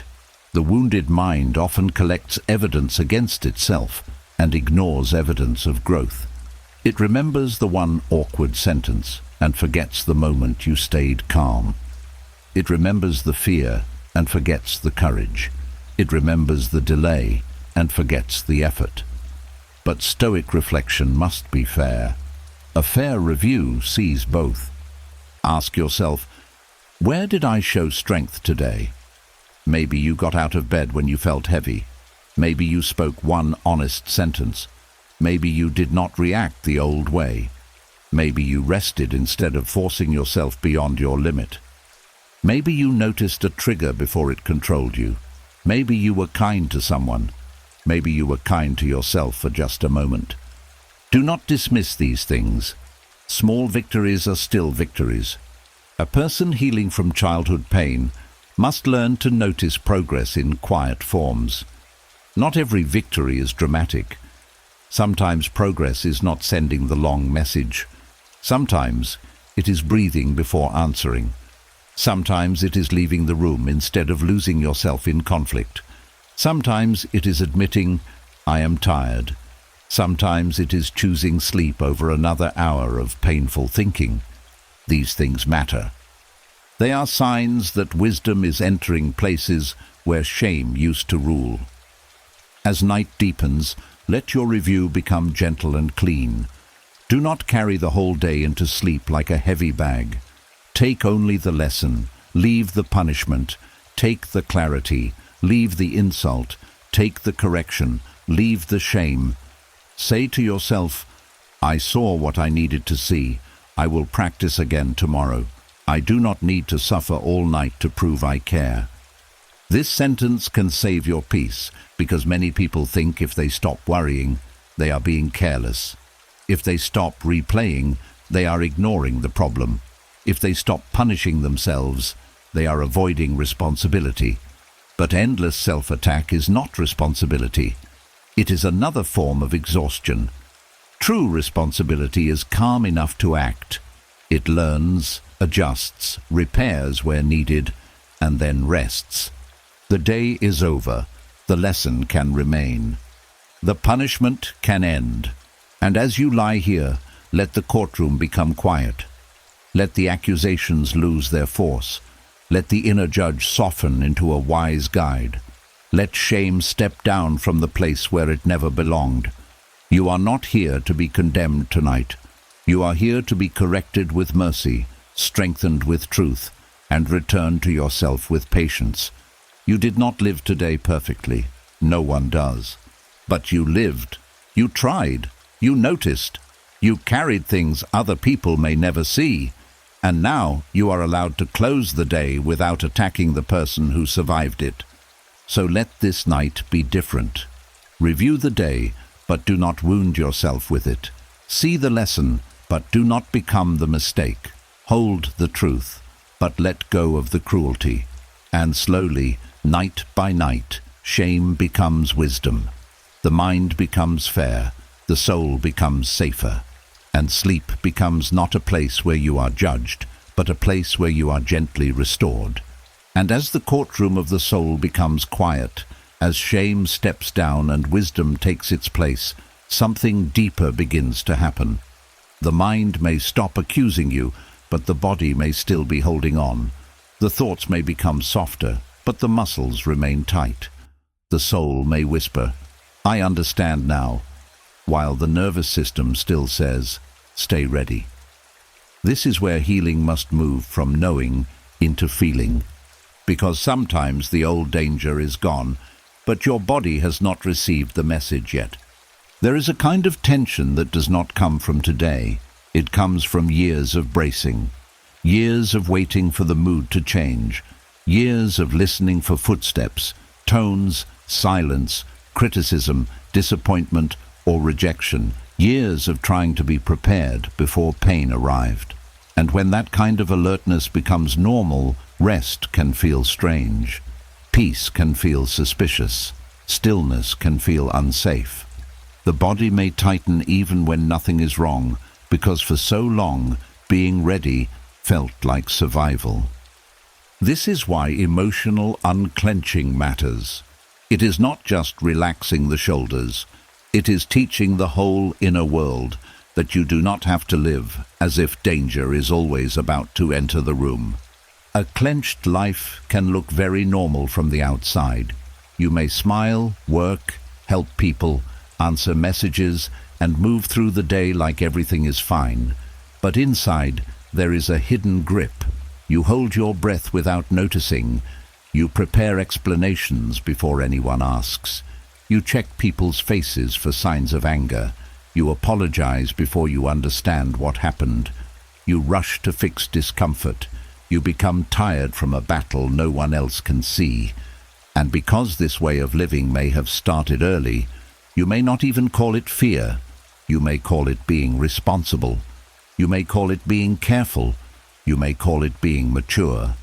But sometimes what we call maturity is only a nervous system that never got permission to be young, soft, and unguarded. The Stoic practice of emotional unclenching begins with a simple truth. Not every alarm inside you is evidence of present danger. Some alarms are old. Some alarms belong to rooms you have already left. Some alarms were trained by people who are no longer standing in front of you. And if you do not learn to pause, the body will keep treating memory as prophecy.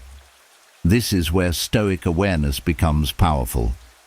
The Stoic does not believe every first impression. When fear rises, the Stoic does not immediately kneel before it. The Stoic looks at it and asks, "What are you? Are you truth, or are you habit? Are you warning me about this moment, or are you repeating an older lesson?" That pause is not small. It is the space where freedom begins. Because the nervous system needs more than positive words. It needs evidence. It needs repeated proof that the present is different from the past. You cannot shout at the body and say, "Calm down." That only creates another command, another pressure, another reason to tighten. The body relaxes through safety, not force. It softens when you stop treating it like a problem and begin treating it like a loyal protector that has been working over time. So tonight, emotional unclenching begins with respect. You do not say, "Why am I still like this?" You say, "Of course part of me stayed ready. It was trying to protect me." You do not say, "I should be over this." You say, "My body learned this deeply, and now I will teach it slowly." You do not shame the fear. You guide it. You do not attack the tension. You listen to it. You do not fight the guarded part. You show it that a new way is possible. This is how the old grip begins to loosen. Start with the places where the body holds its silent history. The jaw that clenches when you try not to speak. The shoulders that rise as if carrying invisible weight. The stomach that tightens when you feel uncertain.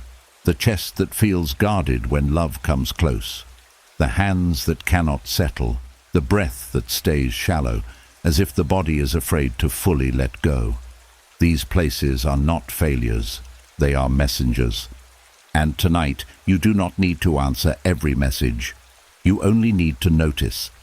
Awareness itself can be soothing when it is gentle. You can say inwardly, "I notice my jaw is tight." Then soften it slightly. "I notice my shoulders are raised." Then let them drop just a little.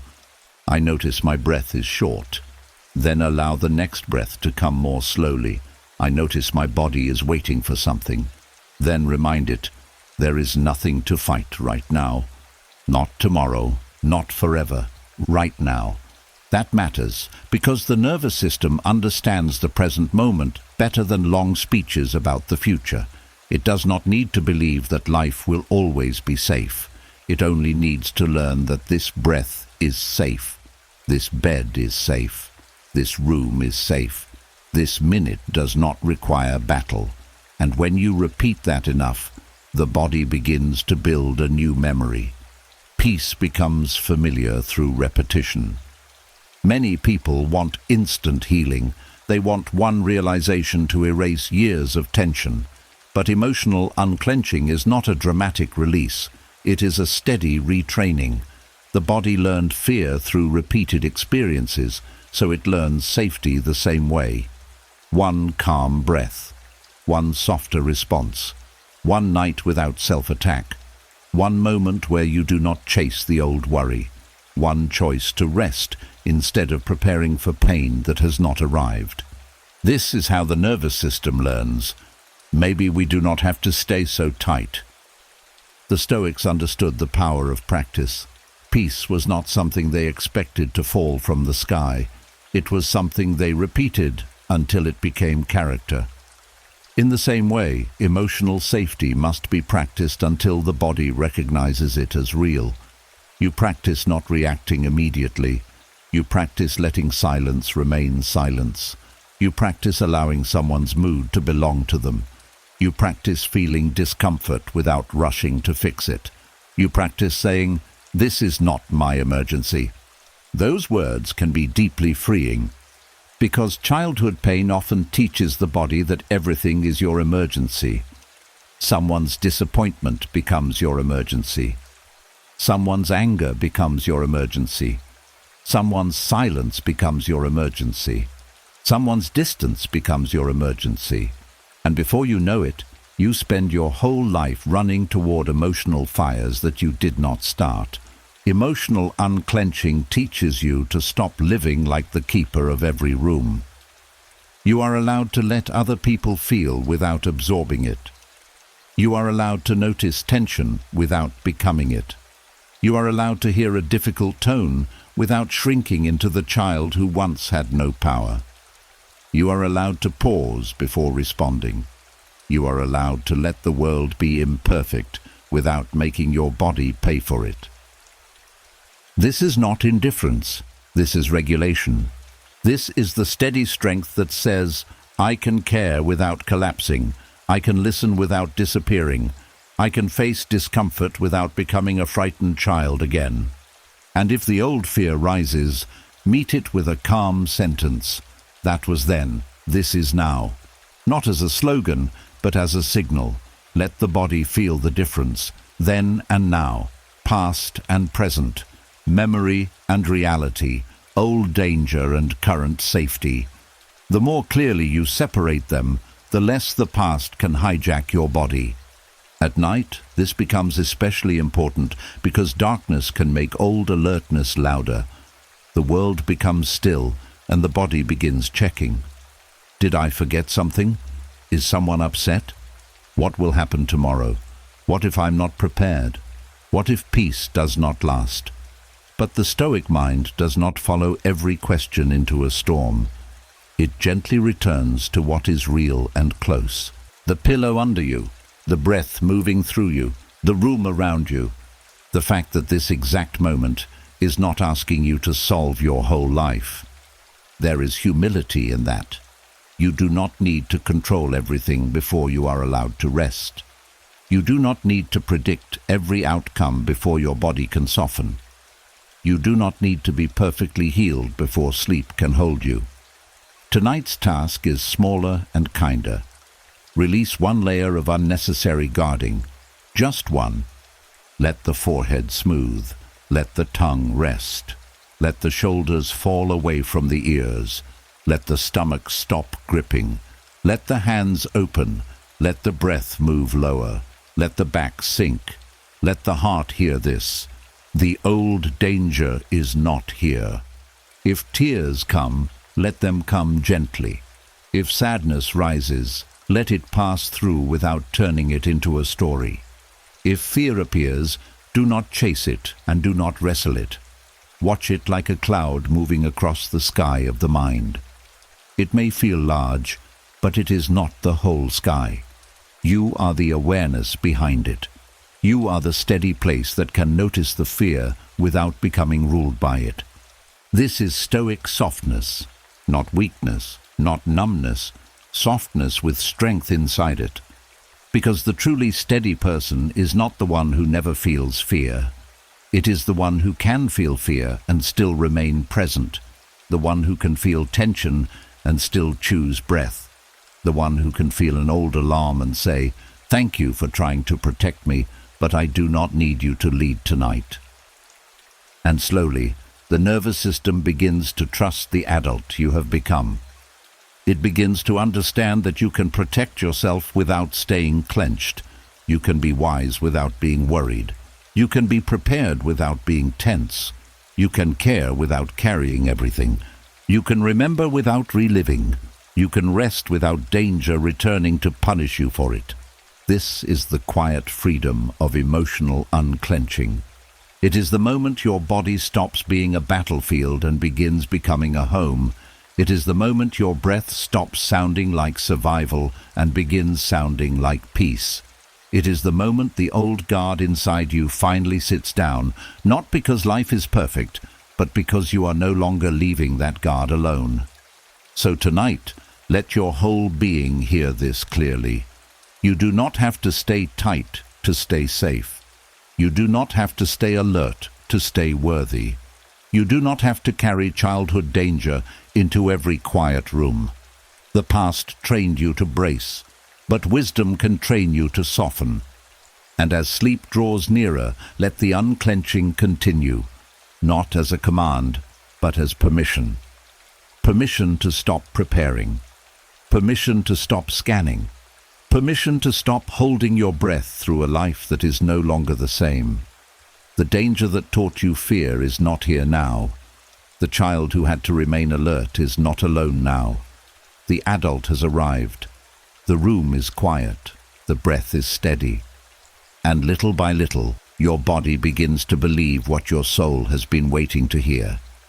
It is safe enough to let go. And as the body begins to unclench, as the old danger begins to lose its grip, another hidden burden may rise into awareness. It is the burden of feeling responsible for the emotional weather around you. Not just your own feelings, but everyone else's. Their silence, their anger, their sadness, their disappointment, their distance, their tone, their mood when they enter the room. And before you even know what has happened, something inside you begins to ask, "Was it me?" This is one of the quietest wounds from childhood, the feeling that other people's moods are your job. A child does not understand emotional boundaries. A child does not know that adults can be angry because of stress, fear, money, pain, regret, disappointment, or wounds that existed long before the child was born. A child simply feels the shift in the room and tries to survive it. If someone becomes cold, the child wonders what they did wrong. If someone raises their voice, the child tries to become smaller. If someone withdraws love, the child tries to become better. If someone is upset, the child searches for a way to fix it. And if this happens often enough, the child learns a dangerous lesson. Peace depends on me. That lesson can follow you into adulthood like a heavy shadow. You may become the person who senses tension before anyone speaks. You may notice the small change in someone's face, the delay in their reply, the sharpness in their voice, the way they close a door, the way they breathe differently. And before you ask whether their mood belongs to them, your body already begins working. You soften your voice. You explain more than necessary. You apologize quickly. You try to make them laugh. You offer help. You shrink your own feelings, so there is more room for theirs. From the outside, people may call you caring. And yes, you may be caring. But sometimes what looks like care is actually fear wearing gentle clothes. There is a difference between compassion and emotional responsibility. Compassion says, I care that you are hurting. Emotional responsibility says, your hurt is mine to fix. Compassion says, I can be present with you. Emotional responsibility says, I cannot relax until you are okay. Compassion has warmth. Emotional responsibility has pressure. Compassion allows love to breathe. Emotional responsibility turns love into work. And if you grew up managing other people's moods, this pressure may feel normal. You may not even notice how much energy it takes. You walk into a room and scan it. You hear someone sigh and wonder what you did. You receive a short message and feel your stomach tighten. You sense distance and begin replaying everything you said. You feel someone's disappointment and immediately want to repair it, even before you know whether you caused it. Your body becomes a servant to other people's emotions, always watching, always adjusting, always trying to prevent conflict before it begins. This is exhausting, not because you are weak, but because no human being was designed to carry the inner climate of everyone around them. The Stoic path brings you back to a truth that can feel uncomfortable at first, but deeply freeing. Another person's mood is not automatically your responsibility. Their reaction is not automatically your guilt. Their silence is not automatically your failure. Their anger is not automatically your assignment. Their disappointment is not automatically proof that you did something wrong. You are responsible for your actions. You are responsible for your words. You are responsible for your intentions, your boundaries, your honesty, and your repair when you truly cause harm. But you are not responsible for controlling every feeling that rises in another person. This is where childhood survival habits must be examined with wisdom. When you were young, watching people's moods may have helped you survive. It may have helped you avoid danger, avoid criticism, avoid rejection, or avoid being blamed. It may have taught you when to speak and when to stay quiet. It may have helped you feel a little more in control in a place where you had very little control. So do not hate that part of yourself. That part was trying to protect you. But what protected you then may be imprisoning you now. As an adult, constantly managing other people's moods can make you lose contact with your own inner life. You become so focused on how everyone else feels that you forget to ask, how do I feel? You become so skilled at keeping the peace that you stop noticing whether the peace includes you. You become so used to being the fixer that receiving care feels strange. You become so practiced at calming others that your own nervous system never gets a turn to rest. And slowly, resentment can grow, not because you are unkind, but because you are overextended. A part of you may feel tired of being the one who understands, the one who adjusts, the one who forgives quickly, the one who watches every word, the one who keeps things from falling apart. But because the old childhood pattern says, do not upset anyone, you may even hide your resentment from yourself. You may call it patience. You may call it loyalty. You may call it love. But love without freedom becomes burden, and care without boundaries becomes self-loss. The Stoics teach that we suffer deeply when we confuse what is ours with what is not ours. Your choices are yours. Your values are yours. Your effort is yours. Your honesty is yours. But another person's mood belongs first to them. You can influence it, yes. You can support them, yes. You can apologize if you harmed them, yes. But you cannot live as though your worth depends on keeping everyone emotionally comfortable. That is not love. That is captivity. Tonight, as you settle into stillness, ask yourself gently, whose mood did I carry today that was not mine? Let the answer come without shame. Maybe you carried a family member's irritation. Maybe you carried a partner's silence. Maybe you carried a friend's disappointment. Maybe you carried a stranger's rudeness. Maybe you carried the emotional weight of someone who never even asked you to carry it. Notice how quickly your body picked it up. Notice how familiar it felt. Notice how little permission you gave yourself to put it down. This noticing is not blame. It is awakening. The old habit says, fix it quickly so you can feel safe. The Stoic response says, pause. What is actually mine here? That question is powerful. If you spoke harshly, repair your words. If you acted unfairly, correct your behavior. If you crossed a boundary, take responsibility. But if someone is simply in a mood, if someone is dealing with their own pain, if someone is disappointed because you are no longer abandoning yourself for them, then you do not need to rush in and rescue them from their own inner life. You can care without taking over. You can listen without absorbing.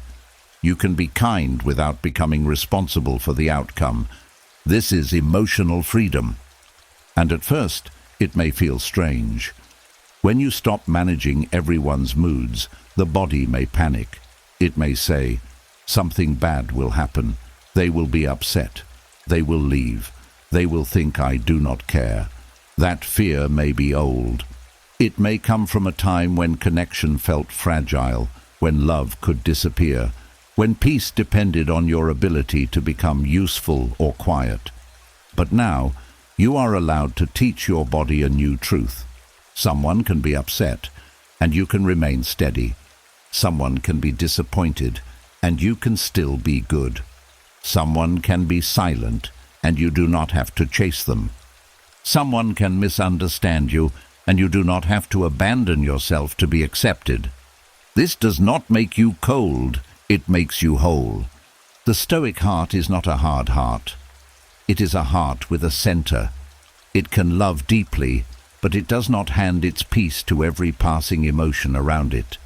It can comfort others, but it does not confuse comfort with control. It can stand near pain, but it does not drown to prove loyalty. Many people who grew up responsible for moods become adults who feel guilty for having boundaries. They think saying no is cruel. They think needing space is selfish. They think not fixing someone's sadness means they have failed. But boundaries are not rejection. Boundaries are truth spoken with structure. They say, I care about you, but I cannot become you. I can be present, but I cannot carry what only you can feel. I can love you, but I cannot live inside your mood. That is a wise sentence. A freeing sentence. A sentence many inner children needed to hear long ago. Because the child who managed everyone's moods often became an adult who believes love must be earned through emotional labor. They become the safe place for everyone else, but never ask whether they themselves feel safe. They hold others through storms, but when their own storm comes, they feel guilty for needing shelter. Tonight, that pattern can begin to soften. You are allowed to have an emotional life too.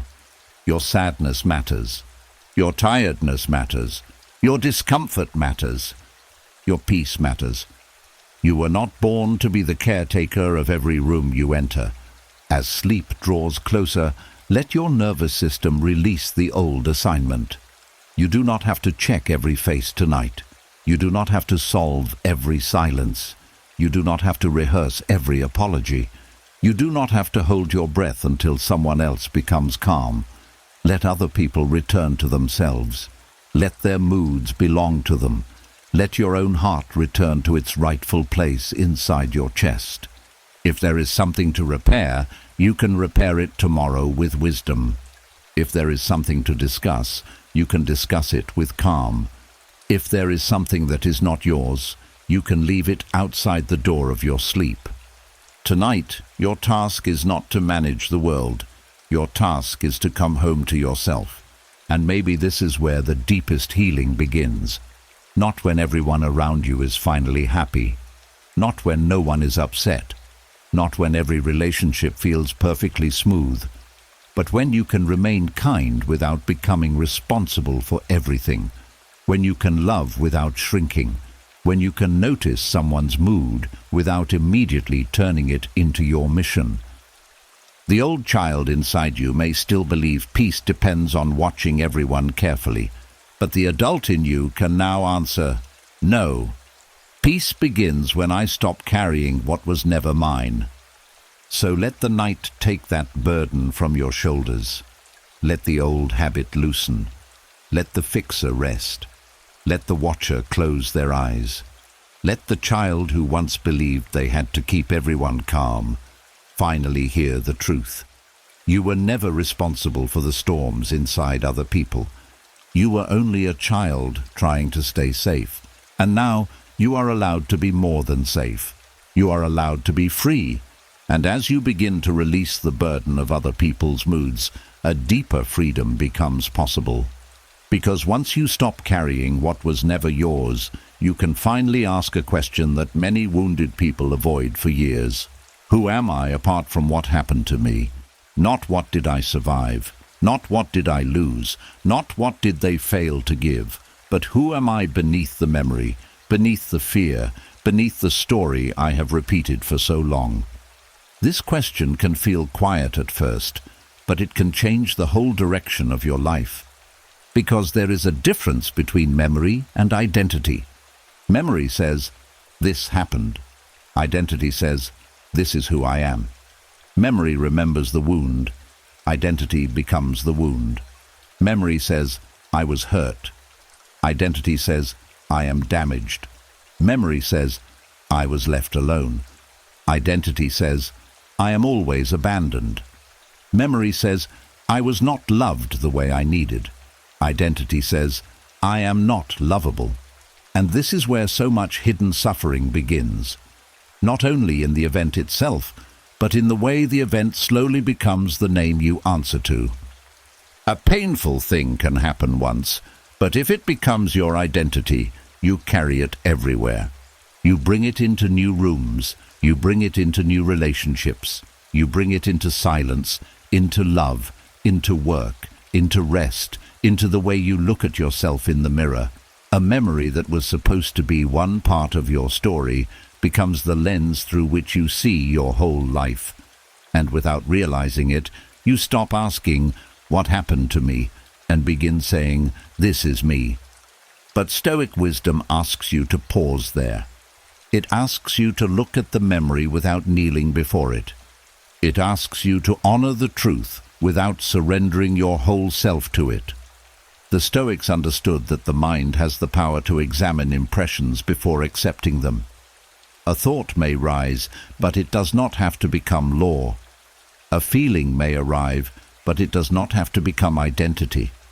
A memory may speak, but it does not have to become your final name. This is not denial. This is discipline. This is the art of saying, yes, this is part of my experience, but it is not the whole of my being. That sentence is important, because if you grew up with pain, neglect, fear, criticism, or emotional distance, the mind may have built an identity around survival. You may have become the quiet one, the strong one, the easy one, the responsible one, the one who does not need much, the one who can handle anything. At first, these roles may have protected you. They helped you belong. They helped you avoid conflict.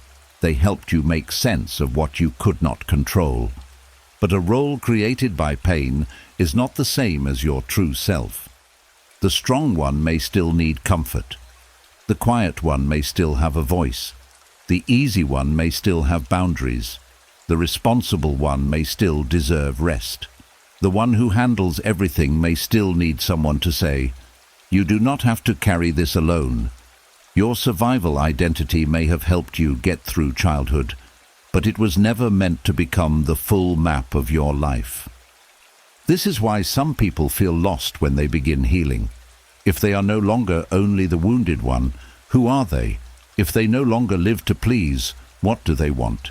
If they no longer define themselves by pain, what remains? That emptiness can feel frightening, but it is not a bad sign. It may be the first open space where your real self can finally breathe.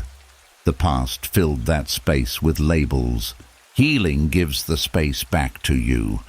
You are allowed to have memories without becoming a monument to them. You are allowed to remember pain without building your whole personality around protection. You are allowed to say, "That was real," without adding, "and therefore I am ruined." What happened to you may explain some of your patterns, but it does not have to excuse a life of staying trapped inside them. It may explain why you fear closeness, but it does not mean you are incapable of love. It may explain why you overthink, but it does not mean you are broken. It may explain why rest feels hard, but it does not mean peace is impossible for you. An explanation is not a life sentence. This is a powerful place to practice Stoic reflection at night. When an old memory comes forward, do not ask only, "Why did this happen?" Ask, "What identity did I build from this?" Did you become the one who must never ask for help? Did you become the one who must always be useful? Did you become the one who expects rejection before it arrives? Did you become the one who hides joy because disappointment feels safer? Did you become the one who apologizes for existing? Look at these identities gently. They were not created because you were weak. They were created because you were trying to survive. But now, you can begin to separate survival from truth. You can say, "This is a pattern I learned. It is not my soul." You can say, "This is a role I played. It is not my destiny." You can say, "This is a memory I carry. It is not the measure of my worth." The mind may resist this at first because old identities feel familiar. Even painful ones can feel safe because they are known. If you have spent years calling yourself damaged, the thought of being free may feel strange. If you have spent years expecting little, receiving more may feel uncomfortable. If you have spent years hiding, being seen may feel dangerous. But discomfort does not always mean something is wrong. Sometimes discomfort means you are leaving an old prison, and every prison feels normal to the person who has lived in it long enough. Stoicism does not ask you to forget the prison. It asks you to stop calling the prison your home. There is a quiet dignity in saying, "I remember, but I am not only memory." This means you can acknowledge every wound without letting the wound become your whole face. You can carry wisdom from the past without carrying the old chains. You can learn from what hurt you without becoming hard, suspicious, bitter, or permanently afraid. You can let the past inform you, but not define you. That is the difference between wisdom and identity. Wisdom says, "I learned something from this." Identity says, "This is all I am now." Wisdom allows movement. Identity freezes you in time. Wisdom gives meaning without trapping you. Identity turns pain into a cage. And tonight, the cage can begin to open, not by pretending you were untouched, but by remembering that you are more than what touched you. A tree may carry marks from storms, but the marks are not the tree's whole life. They do not stop the roots from reaching deeper. They do not stop new leaves from growing. They do not make the tree less real, less worthy, or less alive. In the same way, your memories may have shaped your bark, but they do not own your roots. There is something in you deeper than the wound, something steady, something untouched by the opinions, failures, absences, and pain of other people.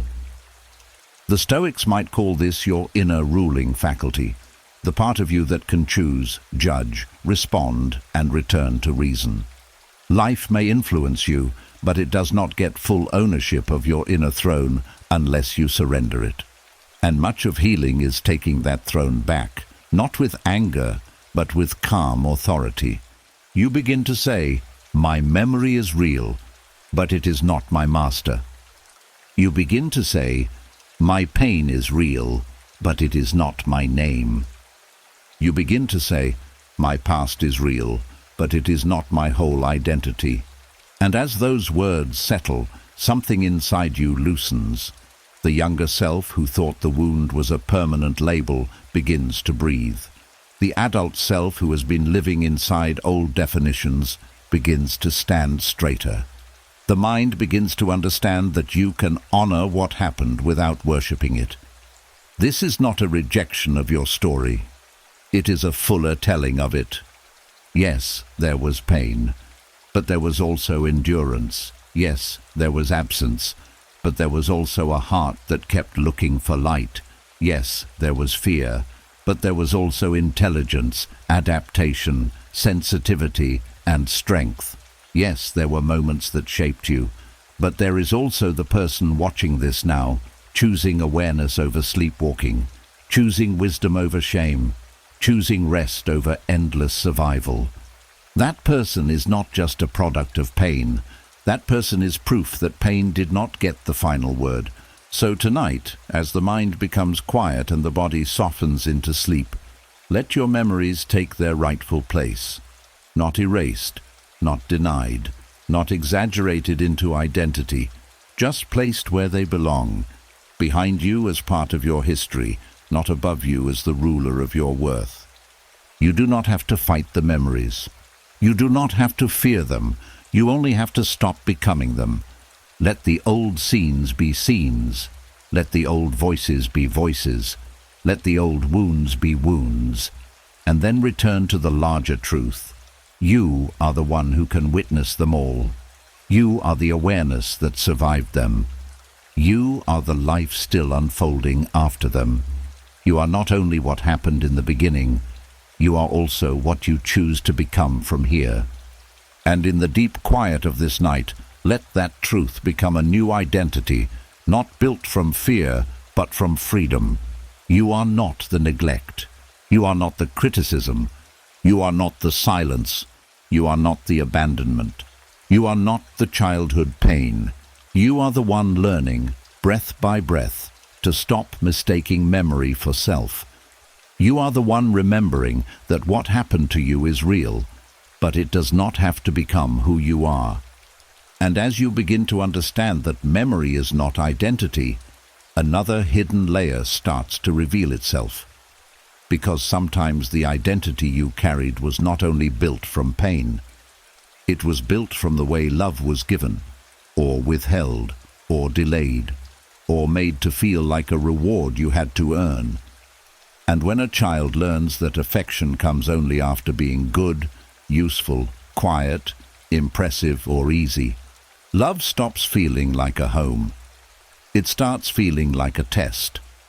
There is a kind of love that teaches a child to perform instead of rest. Not because the child wants to perform, but because the child wants to be safe. The child wants to be held. The child wants to feel chosen. The child wants to know that if they make a mistake, they will not lose warmth.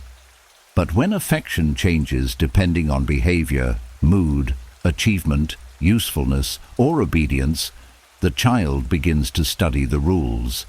They learn what brings a smile, what brings silence, what brings praise, what brings distance, what makes people stay softer, what makes love disappear.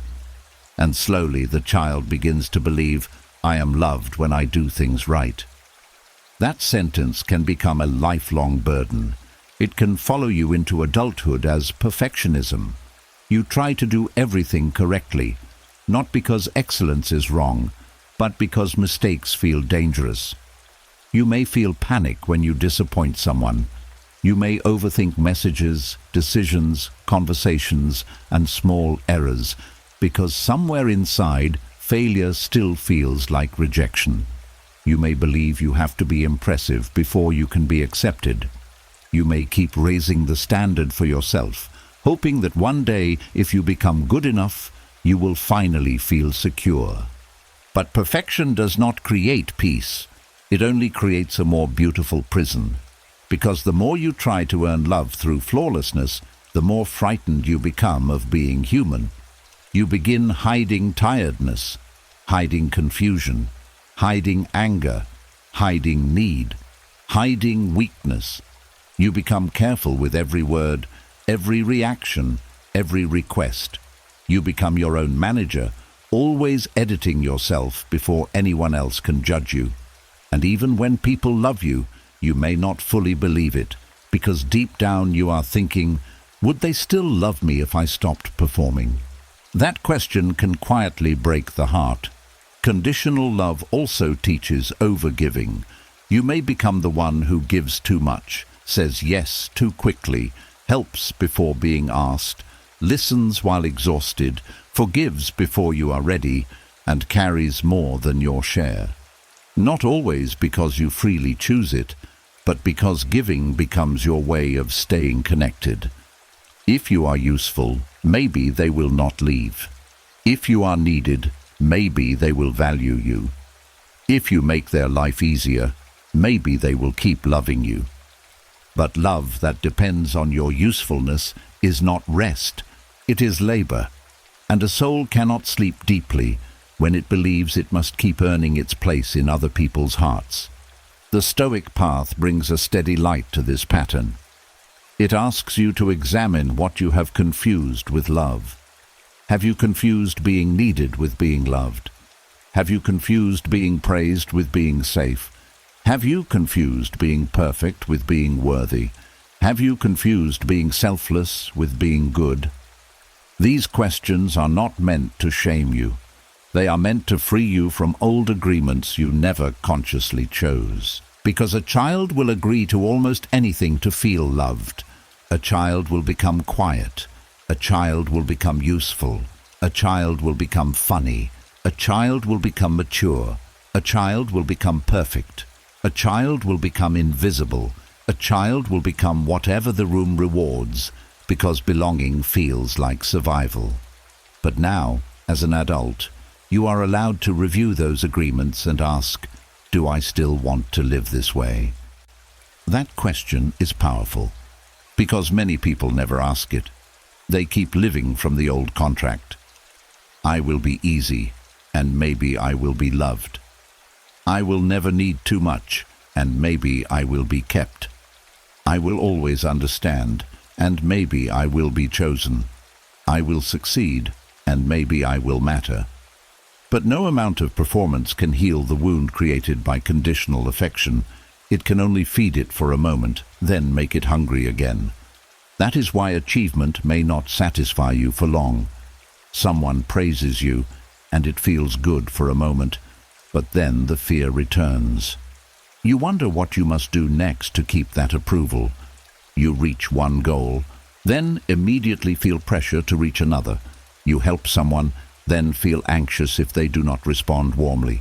You give and give, but still feel unsure whether you are truly loved or only appreciated for what you provide. This is the exhaustion of trying to earn what should have been freely given. The Stoics would remind you that your worth is not something granted by applause. It is not created by other people's approval. It is not secured by flawless behavior. Your character matters, yes. Your choices matter. Your integrity matters. But your right to exist, to rest, to be treated with basic dignity is not something you must purchase through perfection. You do not become worthy by becoming useful. You are worthy, and from that place you can choose to be kind, helpful, disciplined, and loving without erasing yourself. That difference changes everything. When kindness comes from fear, it drains you. When kindness comes from freedom, it strengthens you. When giving comes from the terror of being abandoned, it becomes a hidden bargain. When giving comes from a full heart and clear boundaries, it becomes love. When discipline comes from shame, it becomes punishment. When discipline comes from self-respect, it becomes growth. So tonight, as sleep approaches, ask yourself gently, where did I perform for love today? Maybe you said yes when you wanted rest. Maybe you tried to sound cheerful when you felt heavy. Maybe you offered more help than you had energy to give. Maybe you hid your discomfort because you did not want to seem difficult. Maybe you apologized for having needs. Maybe you tried to be perfect so no one would be disappointed in you. Do not attack yourself for these things. Remember, these patterns began as survival. They were the ways your younger self tried to stay close to love. But now you can begin teaching that younger self a new truth. Affection that requires your disappearance is not the same as love. Love should not require you to abandon your body. Love should not require you to silence your feelings. Love should not require you to become flawless. Love should not require you to give until there is nothing left of you. Real love may ask for honesty, responsibility, patience and care. But it does not ask for self-erasure. It does not demand that you become empty so someone else can feel full. It does not punish you for being human. It does not turn every mistake into a threat of withdrawal. It does not make you feel that one wrong move could cost you your place. And if love once felt that way, your nervous system may need time to believe something different. This is why receiving steady love can feel uncomfortable when you are used to earning it. Calm affection may feel suspicious. Someone choosing you without demanding performance may feel confusing. Being cared for when you are tired may feel unfamiliar. Having a boundary respected may feel almost unreal. A part of you may want to prove, repay, or apologize because unconditional warmth feels like a debt. But warmth is not always a debt. Sometimes it is simply love, and you are allowed to receive it without immediately working to deserve it. This may be one of the hardest lessons for the child who learned conditional affection, to rest while being loved, to be imperfect and still remain connected, to say no and still be worthy, to need support and still be respected, to make a mistake and still be safe. These experiences may feel small, but they rebuild the inner world. The Stoic practice here is not to chase reassurance from everyone. It is to build inner steadiness so your worth does not rise and fall with every reaction. If someone praises you, receive it with gratitude, but do not become addicted to it. If someone criticizes you, examine it with humility, but do not let it erase you. If someone withdraws warmth because you have a boundary, let that reveal something about the relationship. If someone only values you when you are useful, do not confuse their convenience with your identity. Your task is not to become unloving. Your task is to stop using self-abandonment as proof of love. There is a quiet moment when healing begins to feel real. It is the moment you pause before overgiving, the moment you ask, "Do I actually have the capacity for this?" The moment you let someone be disappointed without rushing to fix their feeling. The moment you do something well without needing it to prove your worth. The moment you rest even though there are still people you could please. The moment you say, "I can love you, but I cannot disappear for you." That is not selfishness. That is self-return. And self-return is necessary for any love that wants to be honest. Because when you disappear to keep affection, no one is truly loving you. They are loving the version of you that has been edited for their comfort. But the real you remains hidden, waiting, tired, and unseen. A relationship that requires your false self may feel secure for a while, but it cannot give deep peace. Deep peace comes when you are allowed to be real and still remain connected. Tonight, let your body feel the difference between earning and receiving. Earning feels tight. Receiving feels soft. Earning keeps score. Receiving breathes. Earning asks, "What must I do to be kept?" Receiving says, "I am allowed to be here." Earning fears rest. Receiving welcomes it. Earning turns love into a performance. Receiving lets love become a place where the soul can sit down. And maybe that is what your younger self needed all along. Not a stage, a place to sit down, a place where they did not have to impress anyone, a place where their mistakes did not make them unlovable, a place where their tears did not make them inconvenient, a place where they could be quiet without being ignored, honest without being punished, tired without being shamed, and imperfect without being abandoned. You may not have received that place then, but you can begin building it within yourself now.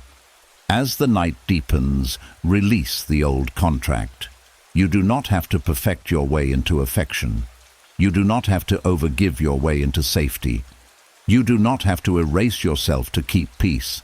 You do not have to become useful before you are allowed to rest. The child who learned to earn love was doing the best they could, but the adult you are becoming can choose a different way, a steadier way, a freer way, a way where love no longer requires losing yourself. So let this truth follow you into sleep. You are allowed to be loved without performing. You are allowed to be valued without being useful. You are allowed to be imperfect without being abandoned. You are allowed to give from fullness, not fear. And tonight, as your breathing slows, the old belief begins to loosen. Love is not something you must earn by disappearing. Real love does not ask you to vanish. Real love helps you return. And as you stop earning love through perfection, overgiving, and self-erasure, something very quiet may rise inside you. Not anger first, not even freedom first, but grief. The grief of realizing how much of your life was spent trying to become lovable, acceptable, safe, useful, or easy. The grief of seeing how young you were when you started carrying things that never belonged in a child's hands. The grief of looking back and understanding that you did not only lose moments, you lost ease, you lost play, you lost softness, you lost the version of yourself that might have grown in a warmer place. There is a grief that has no funeral. No one gathers for it. No one names it. No one says, "I am sorry for the childhood you did not get." So people carry it quietly. They carry the birthday that did not feel special, the hug that never came, the praise that was always delayed, the protection that arrived too late or not at all, the home that had walls but did not feel emotionally safe, the family that looked normal to others but felt lonely from the inside. And because this grief is quiet, many people do not know what to do with it.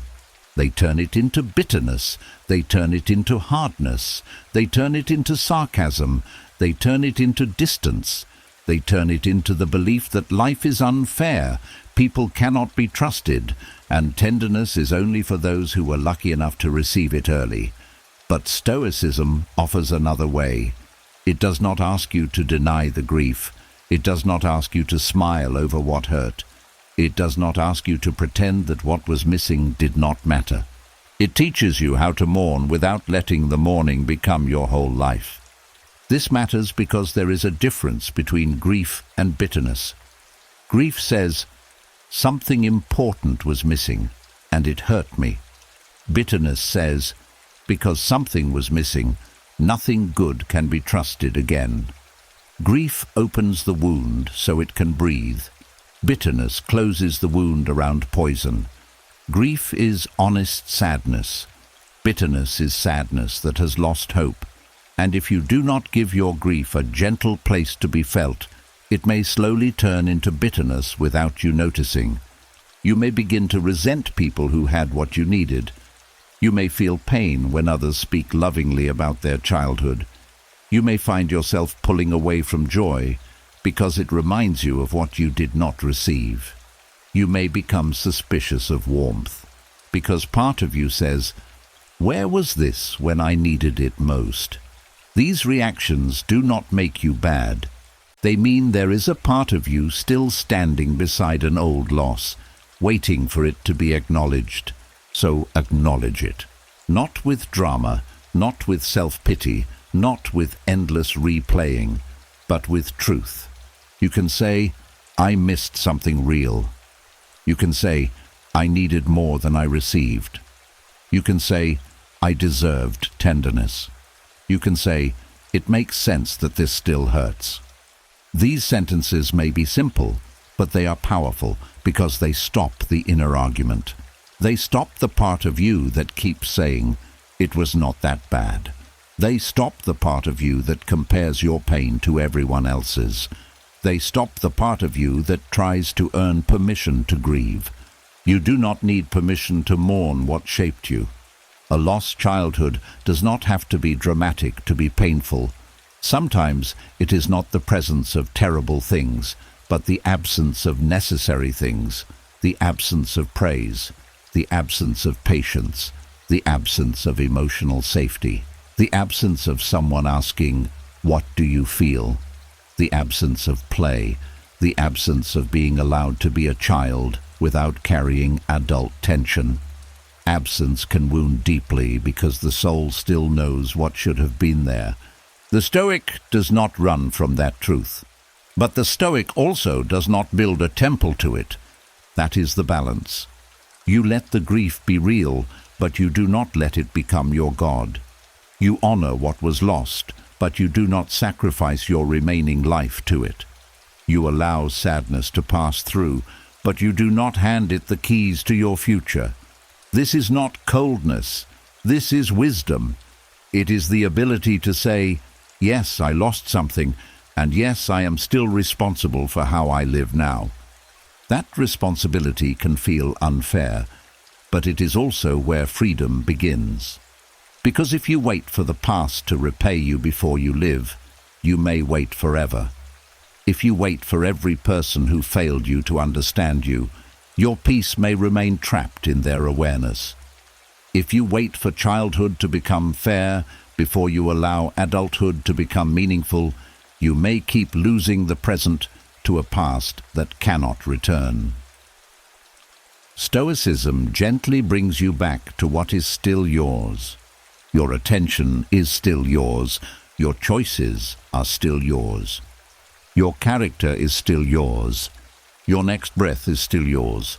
Your future responses are still yours. The life you did not get deserves to be mourned, but the life still available to you deserves to be entered. This is where many people get stuck.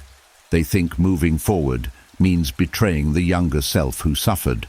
They think if they become peaceful, it means the pain was not serious. They think if they stop being angry, it means the people who hurt or neglected them got away with it. But healing is not betrayal. Peace is not proof that the wound was small. Peace is proof that the wound no longer owns every room inside you. Your younger self does not need you to remain bitter to prove the loss was real. Your younger self needs you to live the life they did not know was possible. They need you to rest, to breathe, to choose safer people, to receive kindness without suspicion, to play again in small ways, to laugh without guilt, to speak honestly, to stop apologizing for needs, to build warmth where there was once coldness, to become the adult who does not continue the neglect inwardly. That is how mourning becomes sacred, not when it traps you in sorrow, but when it teaches you how to love what was once unloved. At night, this grief may come softly. It may arrive when the world is quiet and there is nothing left to distract you. It may come as a heavy feeling in the chest, a tiredness behind the eyes, or a sudden memory of the kind of comfort you wanted but never received. When it comes, do not rush to fix it. Do not shame it. Do not cover it with forced positivity. Let it sit beside you for a moment. Say to it, "I know why you are here." That one sentence can soften years of resistance. Then ask gently, "What are you grieving?" Maybe it is not only the past. Maybe it is the personality you had to build. Maybe it is the years spent being strong. Maybe it is the way you learned to hide joy. Maybe it is the ease you never felt in your own body. Maybe it is the simple wish that someone had held your face, looked into your eyes, and said, "You are safe. You matter. You do not have to earn love here." Let the answer come without judgment. Stoic reflection is not about drowning in emotion. It is about allowing emotion to become clear. When grief is clear, it becomes cleaner. It stops spreading into every part of your life. It stops turning every disappointment into proof that nothing will ever change. It stops making you punish the present for what the past failed to give. Bitterness says, "Because I did not receive love then, I will not trust love now." Wisdom says, "Because I know what the absence of love feels like, I will choose more carefully, love more consciously, and refuse to abandon myself again." That is transformation.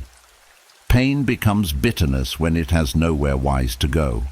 Pain becomes wisdom when it is witnessed, understood, and guided toward a better way of living. The same wound that could make one person cruel can make another person deeply compassionate. The same absence that could make one person cold can make another person devoted to creating warmth. The difference is not whether they suffered. The difference is what they do with the suffering after they finally see it. The Stoic does not say, "This did not matter."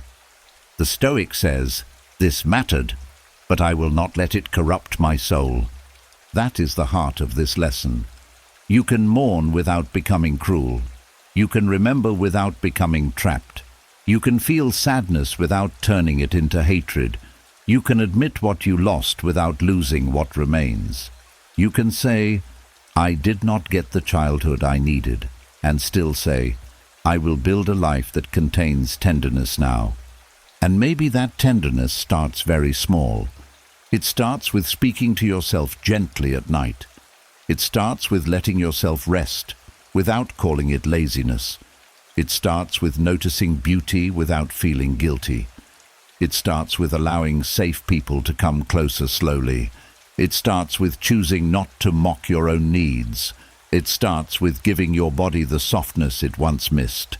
It starts with becoming patient with the parts of you that still grieve.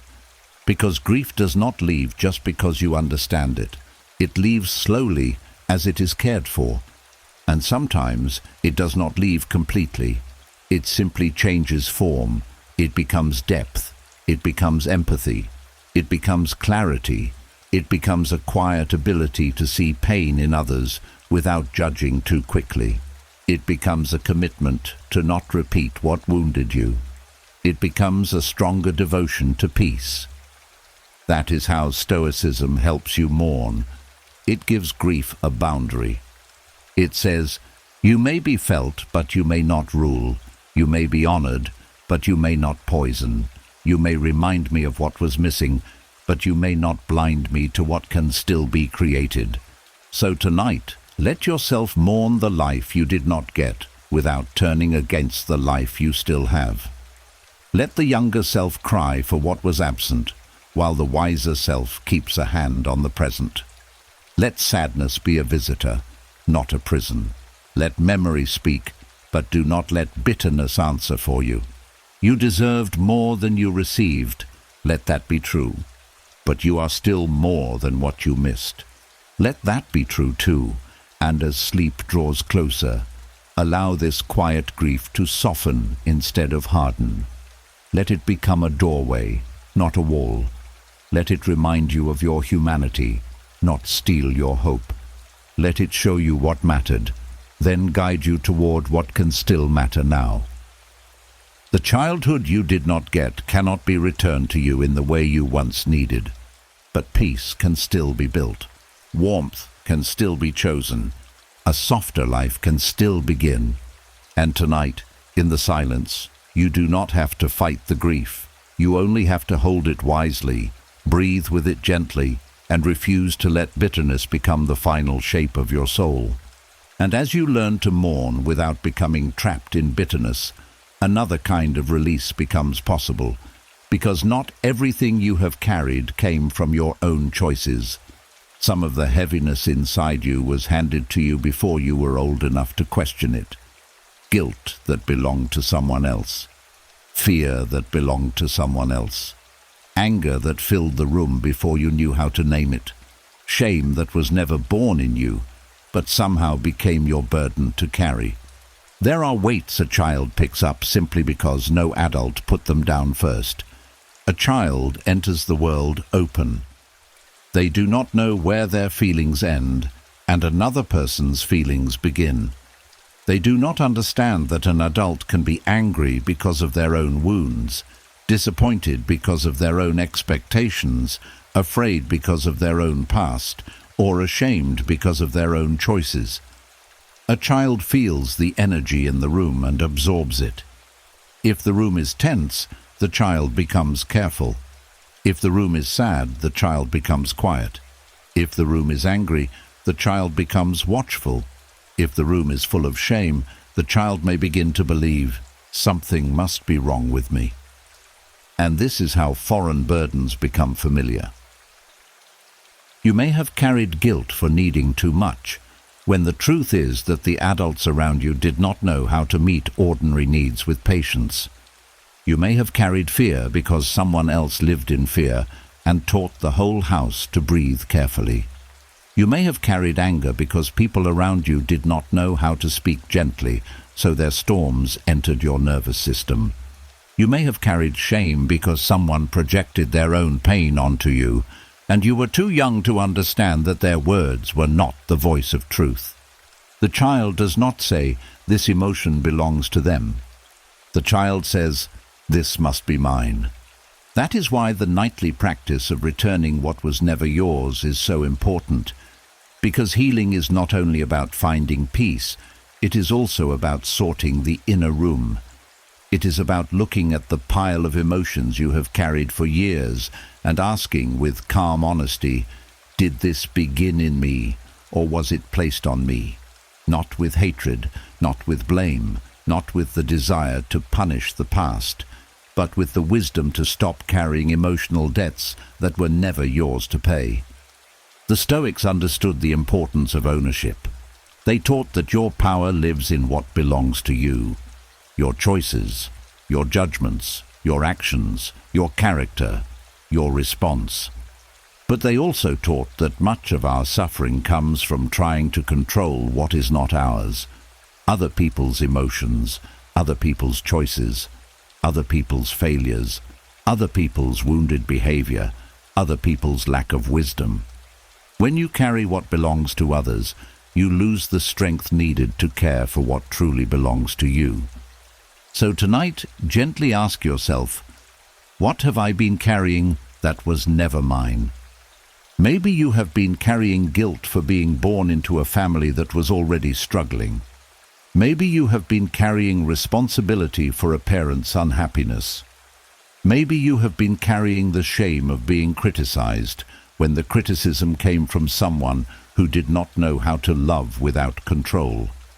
Maybe you have been carrying fear from a home where calm was rare and everyone waited for the next emotional storm. Maybe you have been carrying anger that was never allowed to move through the adults, so it settled in the children. These things can become part of your inner weather for so long that you stop questioning them. You wake up with heaviness and call it your personality. You feel guilty for resting and call it discipline. You feel afraid of upsetting people and call it kindness. You feel ashamed for having needs and call it humility. But sometimes what you have called character is actually inheritance, emotional inheritance. The unfinished pain of others passed down into your body, your habits, your beliefs, and your sleep. But inheritance is not destiny. You can receive something without keeping it forever. This is not about hating the adults around you. Some of them may have been wounded too. Some may have carried their own fear, poverty, disappointment, loneliness, trauma, pressure, or shame. Some may have never been taught how to regulate their emotions, how to apologize, how to speak softly, how to praise, how to be present, how to make a child feel safe. Seeing this can bring understanding, but understanding does not mean continuing to carry what broke them. Compassion does not require self-burial. You can understand why someone was heavy without making their heaviness your home. You can feel sorrow for what they carried without carrying it into every relationship. You can admit they were wounded without allowing their wound to define your worth. This is the Stoic balance: clear eyes, steady heart, firm ownership. At night, this practice can become simple and powerful. As the body rests, let the mind return to one burden at a time. Not every memory, not the whole past, just one weight, maybe guilt. Ask, was this truly mine? If you made a mistake, take responsibility with humility. But if the guilt comes from being a child with needs, return it. If the guilt comes from not being able to save an adult from their own sadness, return it. If the guilt comes from disappointing someone by becoming your own person, return it. Then look at fear. Ask, is this fear protecting me from something real now, or is it the echo of someone else's old anxiety? If there is real danger, honor the warning. But if the fear belongs to a house you no longer live in, return it. If the fear belongs to a voice that always expected disaster, return it. If the fear belongs to people who taught you that peace was unsafe, return it. Then look at anger. Ask, is this anger mine? Or did I inherit a room full of anger before I knew how to choose peace? Your own anger may carry wisdom. It may tell you where boundaries were crossed. It may tell you what mattered. But anger that belongs to others often feels like a fire you did not start, burning through your body without direction. Return what is not yours.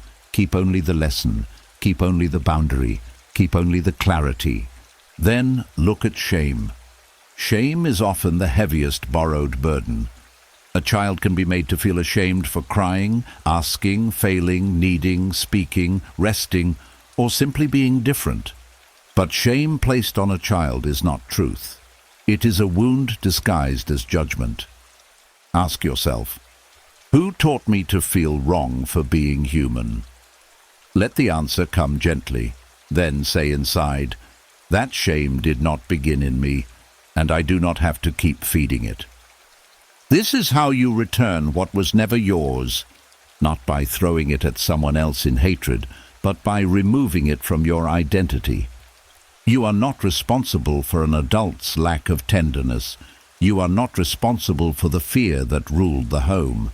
You are not responsible for the anger someone refused to understand.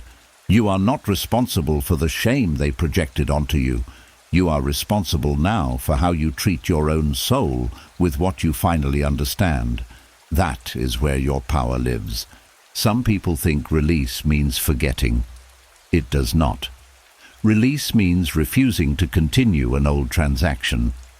It means no longer paying for someone else's emotional debt with your peace. It means no longer letting your sleep become the storage room for fears, guilt, anger, and shame that did not belong to your spirit in the first place. It means saying, I see what I carried, I understand why I carried it, and now I return it to where it belongs. This may feel strange at first. The body may be used to the burden. The mind may ask, who am I without this guilt? How will I stay safe without this fear? How will I protect myself without this anger? How will I remain humble without this shame?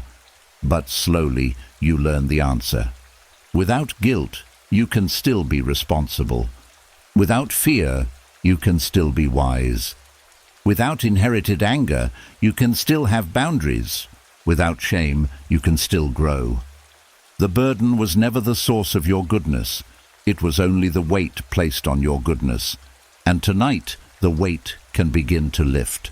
Let your breath become part of the returning. With each slow breath out, release one piece of what is not yours. The guilt of needing love. Return it. The fear of every raised voice. Return it. The anger that filled rooms before you entered them. Return it. The shame of being sensitive, tired, emotional, imperfect, or human. Return it. Not because none of it mattered, but because it is not your identity. It is not your life sentence. It is not the truth of who you are. The Stoic soul becomes free by knowing what belongs to it and what does not. So as sleep comes closer, let this knowledge settle deeply. You can honor your past without continuing to carry the emotional burdens of everyone in it. You can love people without keeping their pain inside your body. You can understand their wounds without accepting their shame as your name. You can remember the fear without living as fear. You can feel the old anger without becoming anger. You can acknowledge guilt without bowing to false guilt. Tonight, return what was never yours. Return it to the silence. Return it to the past. Return it to the hands that created it. Return it to the places where it began. And then come back to yourself. Come back to your own breath, your own body, your own soul, your own present moment. Come back to the part of you that existed before guilt entered, before fear trained you, before anger surrounded you, before shame touched your name. That part is still here. Quiet, perhaps. Tired, perhaps. But still here. And in the deep stillness of this night, let the younger self inside you finally hear the truth. You were never meant to carry the emotional life of the adults around you. You were never meant to turn their pain into your identity. You were never meant to pay for their wounds with your peace. You can put it down now. You can breathe without it now. You can sleep without it now. And after returning what was never yours, after releasing guilt, fear, anger, and shame that belonged to the adults around you, another pattern may become easier to see. Even when life begins to offer something good, something gentle, something steady, a part of you may not relax. A part of you may stand at the doorway of joy and whisper, "Do not trust this too much." And before the good thing has even fully arrived, your mind is already preparing for the moment it disappears. This is the quiet habit of expecting disappointment. It can look like wisdom from the outside. You may call it being realistic. You may call it not getting your hopes up. You may call it protecting your heart. But underneath, it may be an old childhood pattern that learned hope could be dangerous. When good moments were followed by withdrawal, when promises were broken, when warmth came and went without warning, when peace never lasted long enough to feel safe, the mind learned to prepare for pain before joy could settle in. And now, even when something beautiful comes close, your nervous system may treat it like a trap.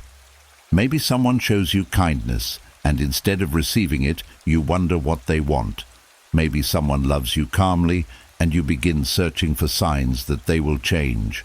Maybe an opportunity appears, and your mind immediately lists everything that could go wrong.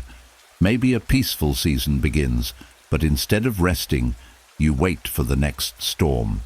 Maybe something finally works out, and you feel uncomfortable because disappointment feels more familiar than ease. This does not mean you are negative. It may mean your mind was trained by inconsistency. A child who experiences repeated letdowns does not simply feel sadness in the moment. The child begins to study disappointment as if it is a law of life. They learn that excitement should be controlled. They learn that trust should be limited. They learn that wanting too much makes loss hurt more. They learn that if they expect the worst, maybe the worst will hurt less when it arrives. So the mind develops a painful strategy. Fear the good before it can surprise you. At first, this strategy may feel protective. If you do not hope too much, you cannot be crushed too deeply.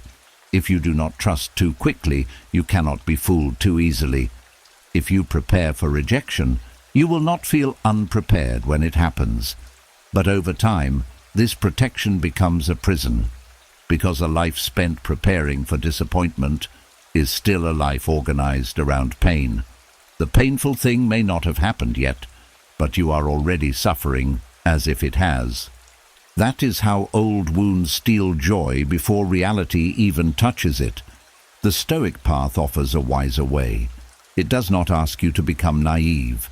It does not ask you to pretend that life will never disappoint you again. Stoicism is not blind optimism. The Stoics knew that life is uncertain, people are imperfect, plans can fail, and external things can change.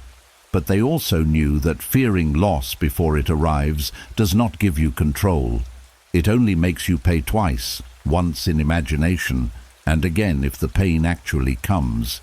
And sometimes the pain never comes at all, but the mind still spends the night grieving it in advance. This is why Stoic wisdom is so important for the person who expects disappointment. It teaches you to separate preparation from fear. Preparation is calm, fear is restless. Preparation says, if things change, I will respond with wisdom. Fear says, I must suffer now, so I will not be surprised later. Preparation leaves room for peace. Fear eats peace before the moment has had a chance to unfold. You are allowed to be wise without being worried. You are allowed to be careful without closing your heart. You are allowed to know that life can change without refusing to enjoy what is here now. A childhood shaped by disappointment can make the present feel suspicious. If love was inconsistent, stable love may feel unreal. If promises were often broken, reliability may feel temporary. If praise was followed by criticism, success may feel unsafe. If calm was followed by conflict, silence may feel like the warning before pain. The adult mind may say, this is a good moment, but the younger self inside may answer, good moments do not last. And maybe they do not always last, but that does not mean they are false. A sunset does not last all night, but it is still real.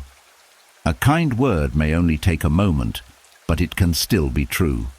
A peaceful season may change later, but that does not make the peace meaningless while it is here. One of the wounds of disappointment is that it teaches you to reject anything temporary, as if only permanent things are safe to love. But much of life is temporary. Rest is temporary. Laughter is temporary. A warm conversation is temporary. A quiet night is temporary. Even this breath is temporary. The answer is not to reject what passes. The answer is to be present enough to receive it while it is here. This is deeply Stoic. The Stoic does not demand that life promise forever before allowing gratitude. The Stoic understands that everything outside the soul is changing. But instead of becoming bitter because things change, the Stoic becomes more awake to the moment. If goodness is here now, receive it now. If love is here now, honor it now. If rest is here now, let the body soften now. Do not make the present pay for the unpredictability of the past. That is one of the most healing sentences you can carry into sleep. Do not make the present pay for the past. When good things arrive, old disappointment may try to speak first. It may say, this will not last. It may say, do not trust them. It may say, something will go wrong. It may say, you are foolish for feeling hopeful. Instead of fighting that voice, listen to it with calm distance. Say, I know why you are here. You are trying to protect me from being hurt again, but I do not need you to steal this moment from me. That is emotional maturity, not ignoring the warning, but refusing to let the warning become the whole world. You can ask yourself, is there real evidence of danger right now, or is my mind rehearsing an old ending? This question brings you back to reality. If there is real evidence, respond with wisdom. If there is no evidence, let the fear be an echo, not a command. Echoes can be heard, but they do not have to be followed. At night, this practice becomes especially powerful because the tired mind often predicts pain. It says tomorrow will be hard, people will leave, plans will fail, joy will not stay, you will be disappointed again. But the Stoic mind gently returns to what is within reach. I do not own tomorrow yet. I only own this moment. I can meet tomorrow when it comes. I do not need to suffer it before it arrives. This is how you stop living ahead of pain. You return to the breath. You return to the bed beneath you. You return to the fact that right now, in this moment, you are not being abandoned. Right now, the feared event is not happening. Right now, you do not need to brace for every possible wound.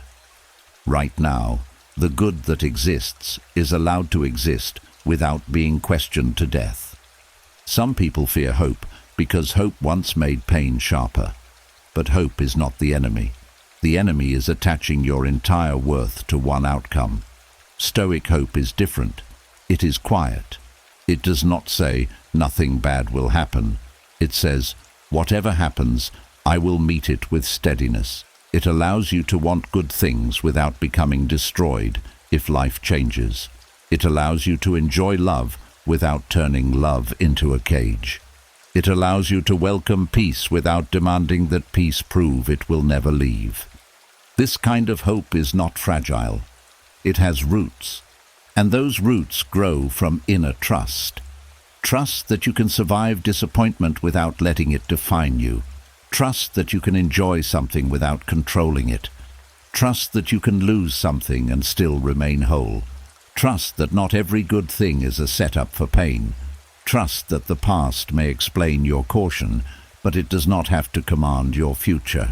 The old childhood pattern says, if I expect disappointment, I will be safe. Wisdom says, if disappointment comes, I will respond. But until then, I will not abandon the present. Let that truth move slowly through you.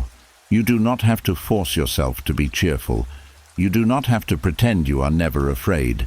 You only have to stop letting fear arrive first to every good thing. Let gratitude arrive too. Let curiosity arrive. Let softness arrive. Let the possibility that this moment may be safe arrive. Let your nervous system learn that joy does not need to be punished in advance. Because sometimes the good thing is not leaving. Sometimes the person is not angry. Sometimes the silence is not danger. Sometimes peace is just peace. And even when good things are temporary, you are still allowed to receive them.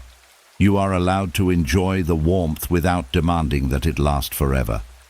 You are allowed to smile before you know the ending. You are allowed to rest before every problem is solved. You are allowed to let one good moment be enough for this breath. That is how the mind learns a new pattern, not by being promised a painless life, but by being trained to stop predicting pain as the only truth. So tonight, as sleep comes closer, release the need to rehearse disappointment. Release the habit of preparing your heart for every possible loss. Release the belief that expecting less will protect you from feeling deeply. Let the younger self know, you do not have to fear good things before they arrive. You do not have to ruin peace to prove you are prepared. You do not have to distrust every warmth, because warmth once disappeared. The past may have taught you that joy is fragile, but the present can teach you that joy is still worth receiving. And as the night deepens, let this become your quiet Stoic practice. Accept uncertainty without poisoning the moment. Hold hope without clinging. Receive good without fearfully bargaining with it. Let peace be here, even if you do not know how long it will stay. You are not foolish for wanting life to be gentle. You are not weak for hoping. You are not unsafe simply because something good has arrived. And tonight, breath by breath, the mind begins to learn a new truth. Disappointment may have visited before, but it is not the only future available to you. And after learning not to fear good things before they arrive, another kind of wisdom becomes necessary, because the mind that has been hurt does not only expect disappointment, it also learns to return to old pain again and again, hoping that one more visit will finally explain everything. One more replay, one more memory, one more late-night question, one more attempt to understand why it happened, why they did it, why you were not protected, why you became the one who had to carry so much. And at first, this may look like healing, but not every return to the past is healing. Some doors open to understanding, Other doors only lead you back into the wound. This is why the Stoic discipline of not reopening old rooms matters. Because there are rooms in the mind that were once necessary to enter. You had to go back and look. You had to name what happened. You had to understand the meaning you carried. You had to see the child inside you with compassion. You had to separate memory from identity. You had to return what was never yours. That kind of reflection is sacred. It brings light. It brings truth. It brings freedom. But rumination is different. Rumination does not bring light. It keeps turning the same pain in your hands until your soul becomes tired. It asks questions that do not lead to action. It repeats scenes without giving you wisdom. It pulls you into the past, not to rescue you, but to keep you trapped there. Reflection says, "What can I learn?" Rumination says, "Why did this have to happen?" Reflection creates space. Rumination creates pressure. Reflection leaves you clearer. Rumination leaves you heavier. And many people confuse the two. They think because they are thinking deeply, they are healing deeply. But depth is not always healing. Sometimes the mind digs because it is trying to escape feeling powerless. It believes if it can finally understand every detail, every motive, every missing piece, then the pain will stop. But some things cannot be solved by thinking harder. Some things can only be accepted, grieved, and released from the center of your life. The past does not always give full answers, and peace cannot depend on forcing answers out of silence. There may be old rooms in your mind that you have visited enough. Rooms where the same voices repeat. Rooms where the same sadness waits. Rooms where you keep asking the same questions and leaving with the same wound. Why did they treat me that way? Why was I not enough? Why did no one notice? Why did I have to become strong so early? Why did they not change? Why did they not love me better? These questions are human. They deserve tenderness. But if they no longer lead you toward clarity, they may be keeping you awake inside a place you were meant to leave. The Stoics would ask you to notice what the thought produces in your character. Does this reflection make you wiser, calmer, more honest, more responsible, more compassionate toward yourself? Or does it make you smaller, more bitter, more restless, more ashamed, more trapped? That question is a lantern. It helps you see whether you are walking toward freedom or circling the same old room. Because healing has a different feeling from rumination. Healing may hurt, but it has movement. Rumination hurts and repeats. Healing may bring tears, but afterward there is softness. Rumination brings tears and then demands another trial. Healing helps you understand what belongs to you now. Rumination keeps pulling you toward what others did then. Healing ends with a next step. Rumination ends with exhaustion. And tonight you are learning to recognize the difference. There is nothing wrong with remembering. The mind remembers because it is trying to protect, understand, and complete what felt unfinished. But memory should not become a nightly prison. You do not have to reopen every old room just because the door is still there. You do not have to answer every thought that knocks. You do not have to prove your pain was real by returning to it over and over. The wound was real the first time. It does not need you to keep bleeding to validate it. This truth can feel strange if you have spent years believing that letting go means betrayal. A part of you may think, if I stop thinking about it, does that mean it did not matter? No, it mattered. It shaped you. It hurt you. It deserves honesty. But there is a difference between honoring pain and worshipping pain. There is a difference between remembering and reliving. There is a difference between visiting the past with a lamp and moving back into it with your whole body. The Stoic path asks you to carry the lesson, not the room. A room is the old atmosphere, the old fear, the old helplessness, the old shame, the old desire to make it end differently. A lesson is what you bring back with you. I needed more care. I was not responsible for their moods. My worth was never decided by their attention. I can speak now. I can choose better boundaries. I can stop confusing pain with identity. Once you have the lesson, you do not need to keep sleeping in the room where you learned it. This is where discipline becomes kindness. Many people think discipline is harsh, but sometimes the kindest thing you can do for yourself is refuse to follow a thought that only wounds you. Not every memory deserves the rest of your night. Not every question deserves your nervous system. Not every old scene deserves your sleep. When the mind says, "Let us go back again," you are allowed to answer, "We have been there. We took the lesson. We are not reopening that door tonight." This is not avoidance if the lesson has already been received. It is protection.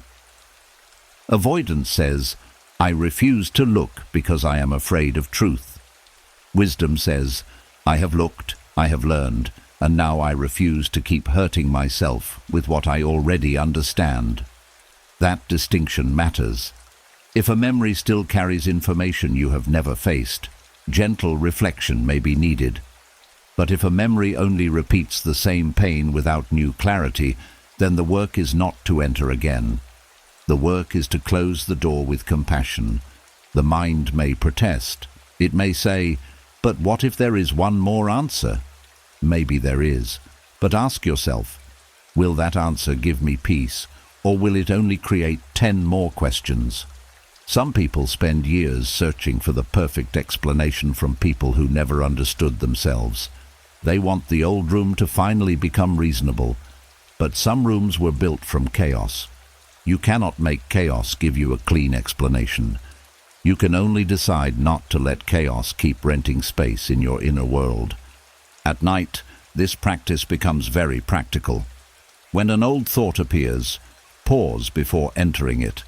Do not immediately follow. Ask, is this reflection or rumination? If it is reflection, it will offer a clear place to stand. It may say, there is a boundary I need.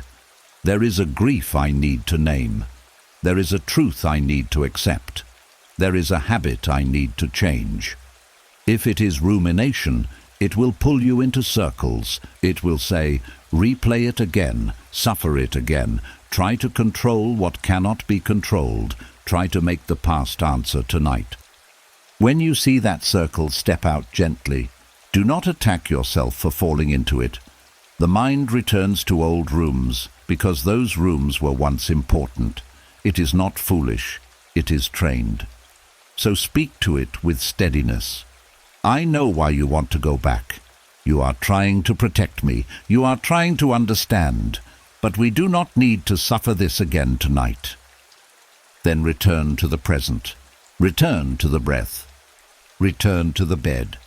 Return to the body that is here now. Return to the fact that the old room is a memory, not your current home. This return may need to happen many times. That is okay. Stoic discipline is not perfection. It is repetition. The mind wanders. You return. The old door opens. You close it. The thought invites you back. You choose the present.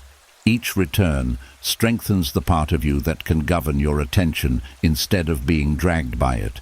And attention is sacred. Where your attention rests, your life slowly grows. If your attention lives mostly in old rooms, the past keeps feeling alive. If your attention returns again and again to the present begins to become more real than the wound. This does not erase memory. It restores proportion. The past becomes a chapter, not the whole book. A room in the house, not the entire home. A teacher, not a ruler. That is what you are practicing tonight.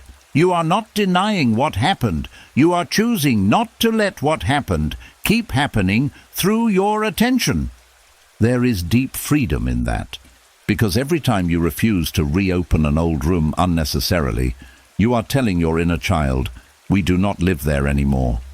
Every time you stop a painful replay, you are telling your body, the danger is not here.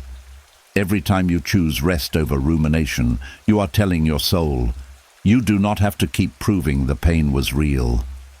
The pain was real, and now the peace can be real too. So as sleep comes closer, let the doors of the past remain closed unless wisdom truly needs to enter. Let the mind stop wandering through hallways of old hurt. Let the questions that have no healing answer grow quiet. Let the scenes that have already taught their lesson fade into distance. You are allowed to leave a room even if it still exists. You are allowed to stop touching a wound just to check if it still hurts. You are allowed to choose the present without explaining yourself to the past. Tonight, let reflection be a lamp, not a chain. Let wisdom take the lesson and leave the replay. Let your breath become the doorway out. And when the old room calls you back, answer softly but firmly, "Not tonight. I have already been there. I have carried enough from that place. Now I choose rest." And after learning not to reopen old rooms unless wisdom truly needs to enter, you begin to see what the younger self inside you has needed all along. Not another judge, not another critic, not another voice saying, "You should have known better." What that younger self needed was a calm adult, someone steady enough to explain the confusing moments, someone gentle enough to stay, someone wise enough to say, "This was not your fault. You were trying to understand what no child should have had to explain alone." There are moments from childhood that remain painful because no one helped you make sense of them. The event ended, but the confusion stayed, and confusion can wound deeply.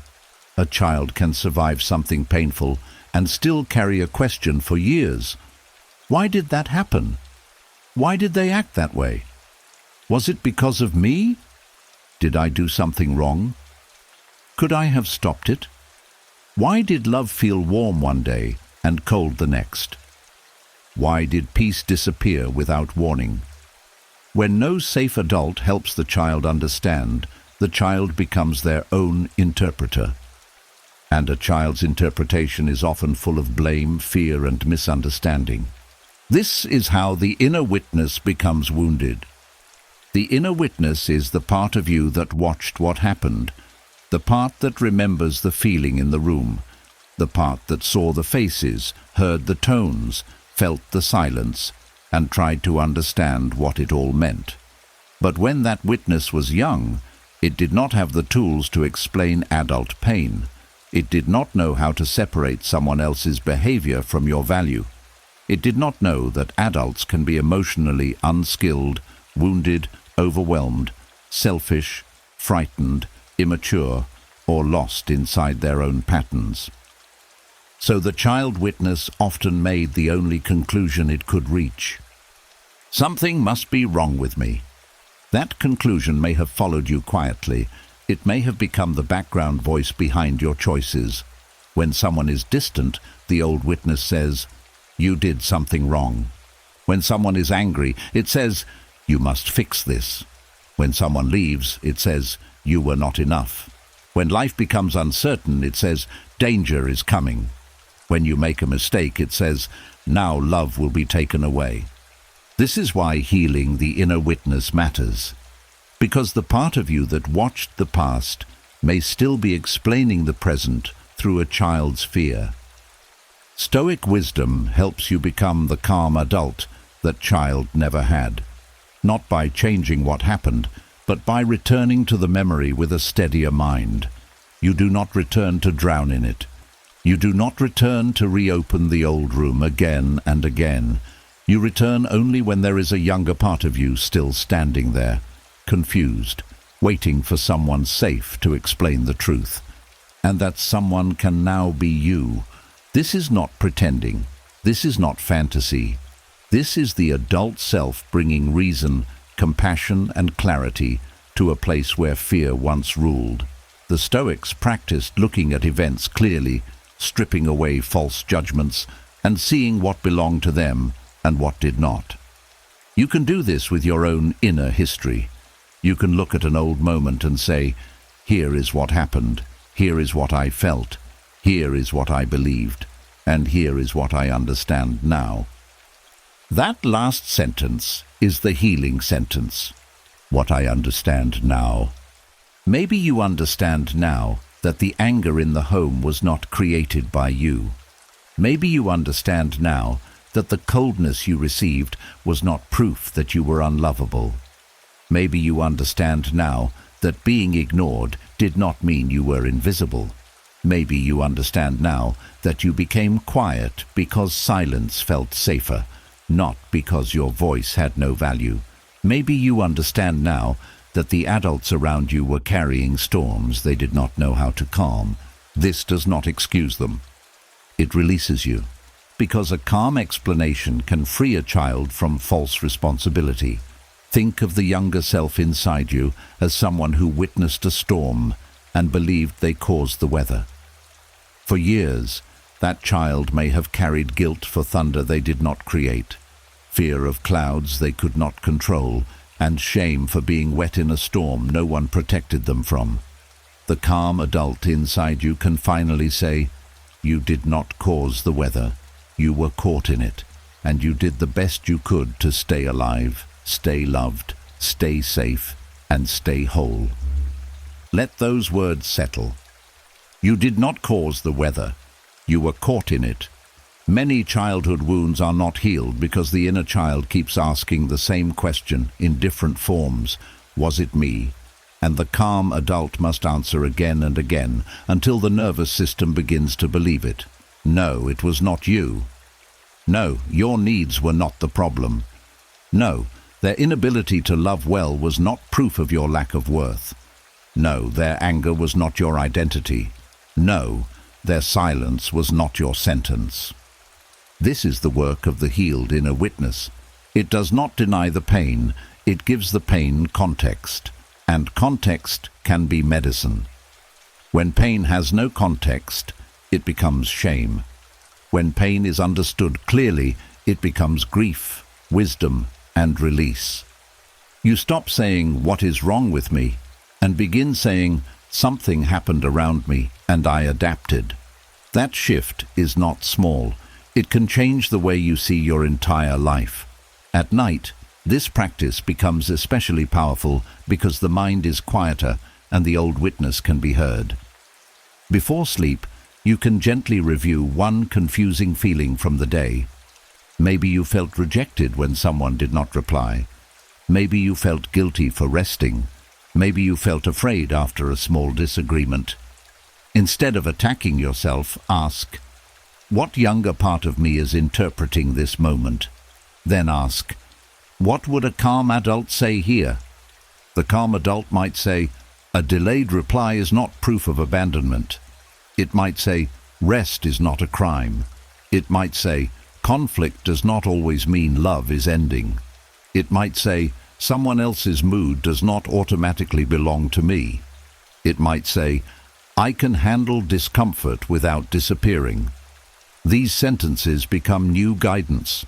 They replace the old frightened interpretation with something steadier. This is not about lying to yourself. It is about becoming fair. The frightened inner witness often exaggerates danger because it learned from pain. It may see rejection where there is distance. It may see punishment where there is silence. It may see failure where there is a mistake. It may see abandonment where there is uncertainty. The calm adult does not mock this.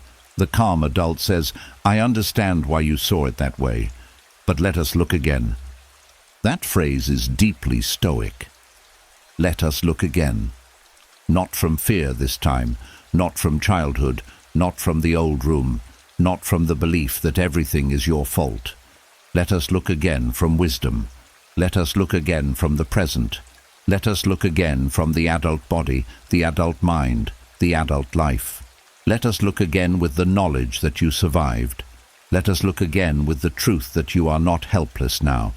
The inner witness heals when it is no longer left alone with what it saw. Some part of you may still be carrying scenes without language. Times when you were confused by someone's sudden mood. Times when love seemed to vanish. times when you were blamed unfairly, times when you needed comfort and were told to stop feeling, times when you looked around for safety and found no one calm enough to offer it. Those moments may not need endless analysis. They may simply need your adult presence. You can sit beside that younger self inwardly and say, "I see what happened. I see why that scared you. I see why you froze. I see why you stayed quiet. I see why you became careful, but you are not alone in that scene anymore. I am here with you now." There is a tenderness in becoming your own witness. For many years, you may have waited for someone else to finally understand. You may have wanted someone to admit what happened, explain it, validate it, or say they were sorry. That desire is human.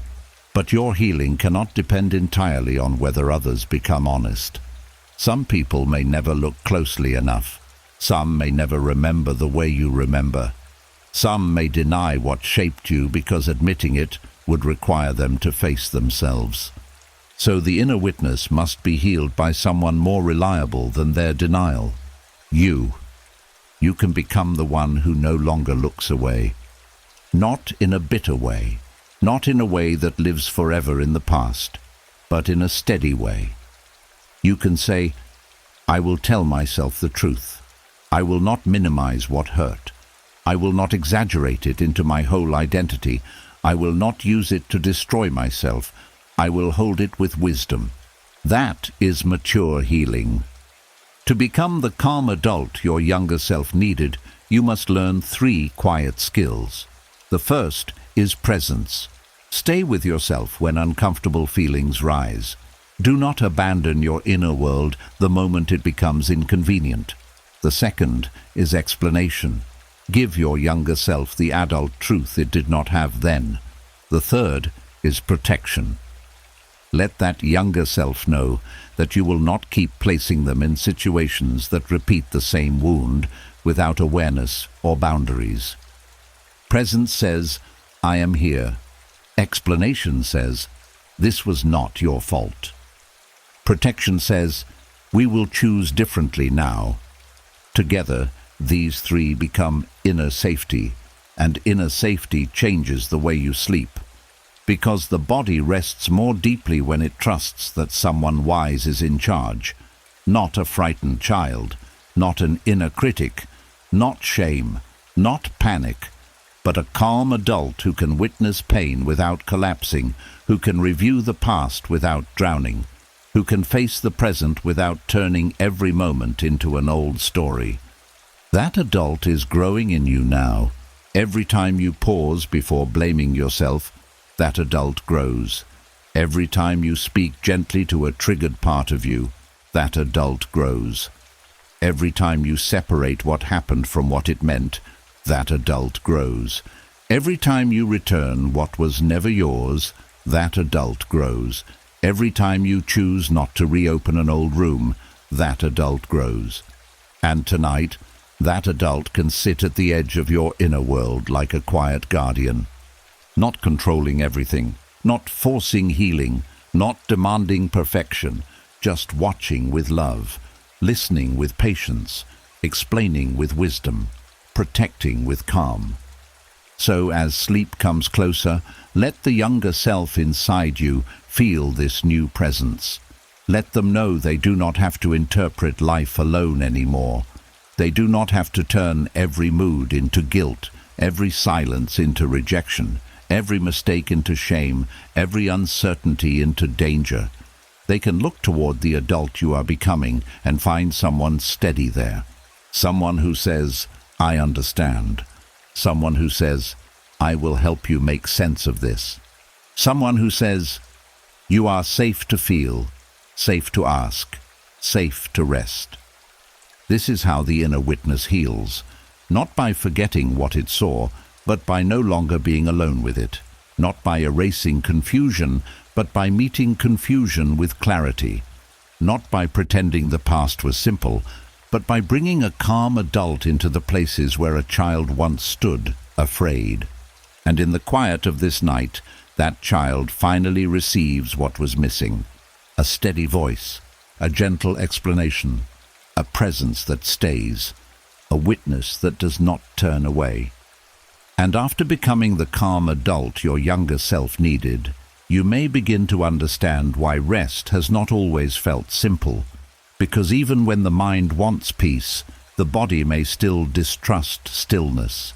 Even when the room is quiet, something inside may keep listening. Even when the day is finished, the soul may feel as if it must remain on duty. And for the person shaped by childhood instability, sleep is not always a gentle surrender. Sometimes sleep feels like lowering your guard in a world that once changed too quickly. There is a tiredness that comes from not knowing how to stop watching. Not watching with the eyes only, but with the whole nervous system. Watching for tone, watching for silence, watching for footsteps, watching for disappointment, watching for the shift in someone's face, watching for the moment peace might break. And when a child grows up in a place where moods changed without warning, where warmth was uncertain, where conflict could rise quickly, or where love felt unstable, the body learns a deep lesson: stay awake inside. Even years later, that lesson can follow you into bed. You may lie down, but your mind begins searching. What did I forget? Who is upset with me? What will tomorrow bring? Did I say something wrong? What if something happens? What if I relax and lose control? To someone else, the night is a place of rest. To the hypervigilant soul, the night can feel like a place where hidden dangers become louder. The body is tired, but the inner guard refuses to sleep. This does not mean you are broken. It means your body learned that safety could not be assumed. A child in a steady environment slowly learns that rest is allowed. They learn that adults will handle adult things. They learn that quiet does not mean danger. They learn that sleep is protected by something larger than themselves. But a child in an unstable environment may learn the opposite. They may learn that they must listen carefully. They may learn that silence can be warning. They may learn that good moods can change. They may learn that being unprepared can cost them. So the body becomes alert, not because it wants anxiety, but because alertness once felt like protection. And protection, when repeated long enough, can become a prison. This is why sleep can feel difficult even when you are safe now. Your adult life may be calmer than your childhood, but the nervous system may still be waiting for proof. It may not believe one quiet night. It may not believe one kind relationship. It may not believe one peaceful room. It may need repeated experiences of calm before it begins to trust that the old pattern is not returning. The Stoic path understands this through practice. Peace is not something you demand from the body. Peace is something you train gently. The Stoics did not expect the mind to become steady because of one thought. They practiced daily. They returned again and again to what was true, what was within their control, and what did not need to be feared before it arrived. In the same way, the hypervigilant soul learns rest through repeated signals of safety, not force, not pressure, not anger at yourself for being awake, but steady calm, because if you attack yourself for not sleeping, you create another unsafe room inside your mind. You become the same kind of voice your body is trying to protect you from. You say, "Why can't I just rest? What is wrong with me? I should be over this." And now sleep becomes another place where you feel judged, another test, another failure. But rest cannot grow in a mind that is threatening itself. So tonight, the practice begins with compassion. You say to the alert part of you, "I know why you are awake. You are not trying to hurt me. You are trying to protect me. But the danger you learned to watch for is not here in this moment." This is not childish. This is wise. You are speaking to the part of your nervous system that still thinks it must keep you alive by staying tense. You are not shaming the guard. You are relieving the guard. A guard who has worked for years does not sit down because you yell at them. A guard sits down when they trust that someone steady is finally in charge, that someone is the calm adult you are becoming. This adult does not promise that life will never be difficult again. That would not be stoic, and the body would not believe it.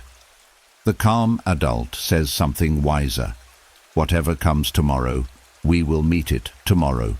We do not need to suffer it tonight. That sentence is powerful because hypervigilance often lives in the future. It tries to solve tomorrow before tomorrow exists. It tries to prepare for every possible wound. It turns sleep into a planning room, a courtroom, a battlefield, a warning system. But Stoic calm brings the mind back to the boundary of the present. What is happening right now? Not what could happen. Not what once happened. Not what the fear predicts. Right now. Right now the body is lying down. Right now the breath is moving. Right now the room is still. Right now no answer must be forced. Right now no old storm is entering. Right now there is only this moment asking to be met, not mastered. This is how trust is rebuilt. The body learns through the present, not through arguments.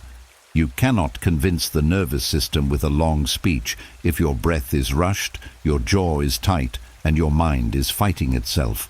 But you can give it small evidence: a slower exhale, a softer hand, a relaxed forehead, a gentle voice inside, a decision not to chase the thought, a reminder that the bed is not the old room, the night is not the old danger, and the adult self is not the helpless child anymore. Slowly, the body begins to understand. Maybe not all at once, but enough for one breath, then another, then another.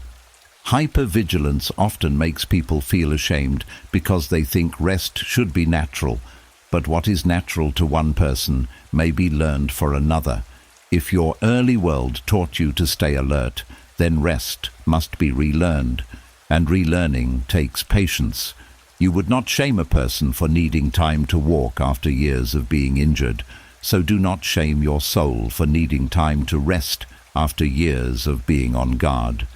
Your alertness was once intelligence. It noticed what others ignored. It helped you sense danger. It helped you adapt. It helped you survive confusing rooms. But now that same intelligence must be updated. It must learn that not every silence is threat. Not every closed door is danger. Not every delayed reply is rejection.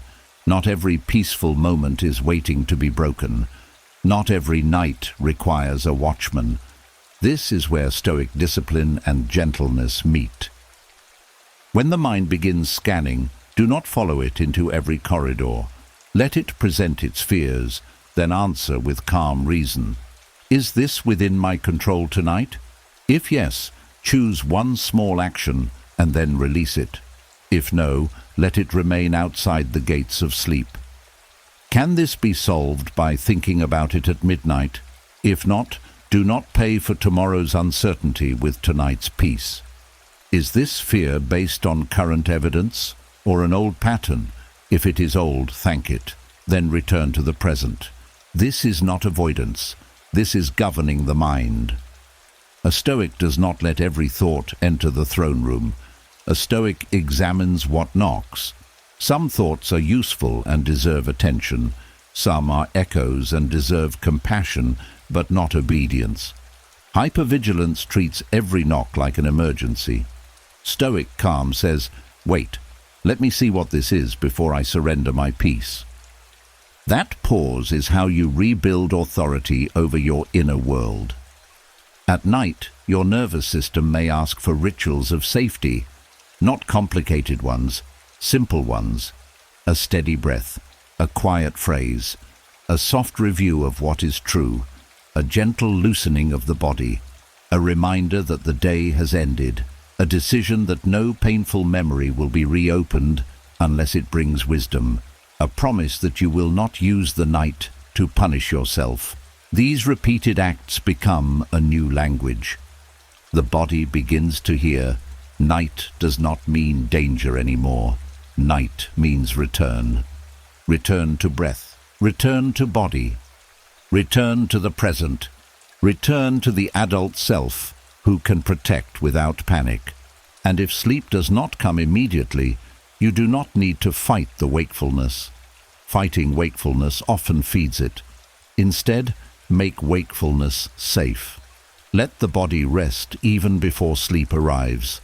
Let the eyes close without demanding a result. Let the mind know, even if sleep takes time, I do not have to suffer while waiting. This removes the pressure, and when pressure leaves, rest often comes more easily. The hypervigilant soul must learn that rest is not the same as weakness. Rest is not surrendering to danger. Rest is not becoming careless. Rest is not letting life fall apart. Rest is trusting that you do not need to stand guard over every breath to remain safe. The old child may fear that if they stop watching, something will happen. But the calm adult can answer, "You watched for a long time. You did your best. Now let me take the watch. You can sleep." Let that sentence move through the body like warm light. The younger self does not have to guard the door anymore. The adult is here. Wisdom is here. The present is here. And in this quiet, trust begins again. Not trust that nothing hard will ever happen, but trust that you can meet life without staying clenched every second. Trust that the body can soften and still be safe. Trust that the mind can stop scanning and still be wise. Trust that sleep can hold you without taking away your power. So tonight, let the old alertness loosen one layer. Let the watcher inside you step back. Let the nervous system receive the truth slowly. The instability that trained you is not happening in this room. The childhood that made rest unsafe is not the ruler of this night. The fear that kept you awake once may be thanked, but it does not need to lead anymore. You are here now. The room is quiet now. The breath is steady now. And little by little, Stoic calm rebuilds what instability once broke. The trust that you are allowed to close your eyes, soften your body, and sleep without fear. And now, as these 4 hours come to a close, let this truth stay with you.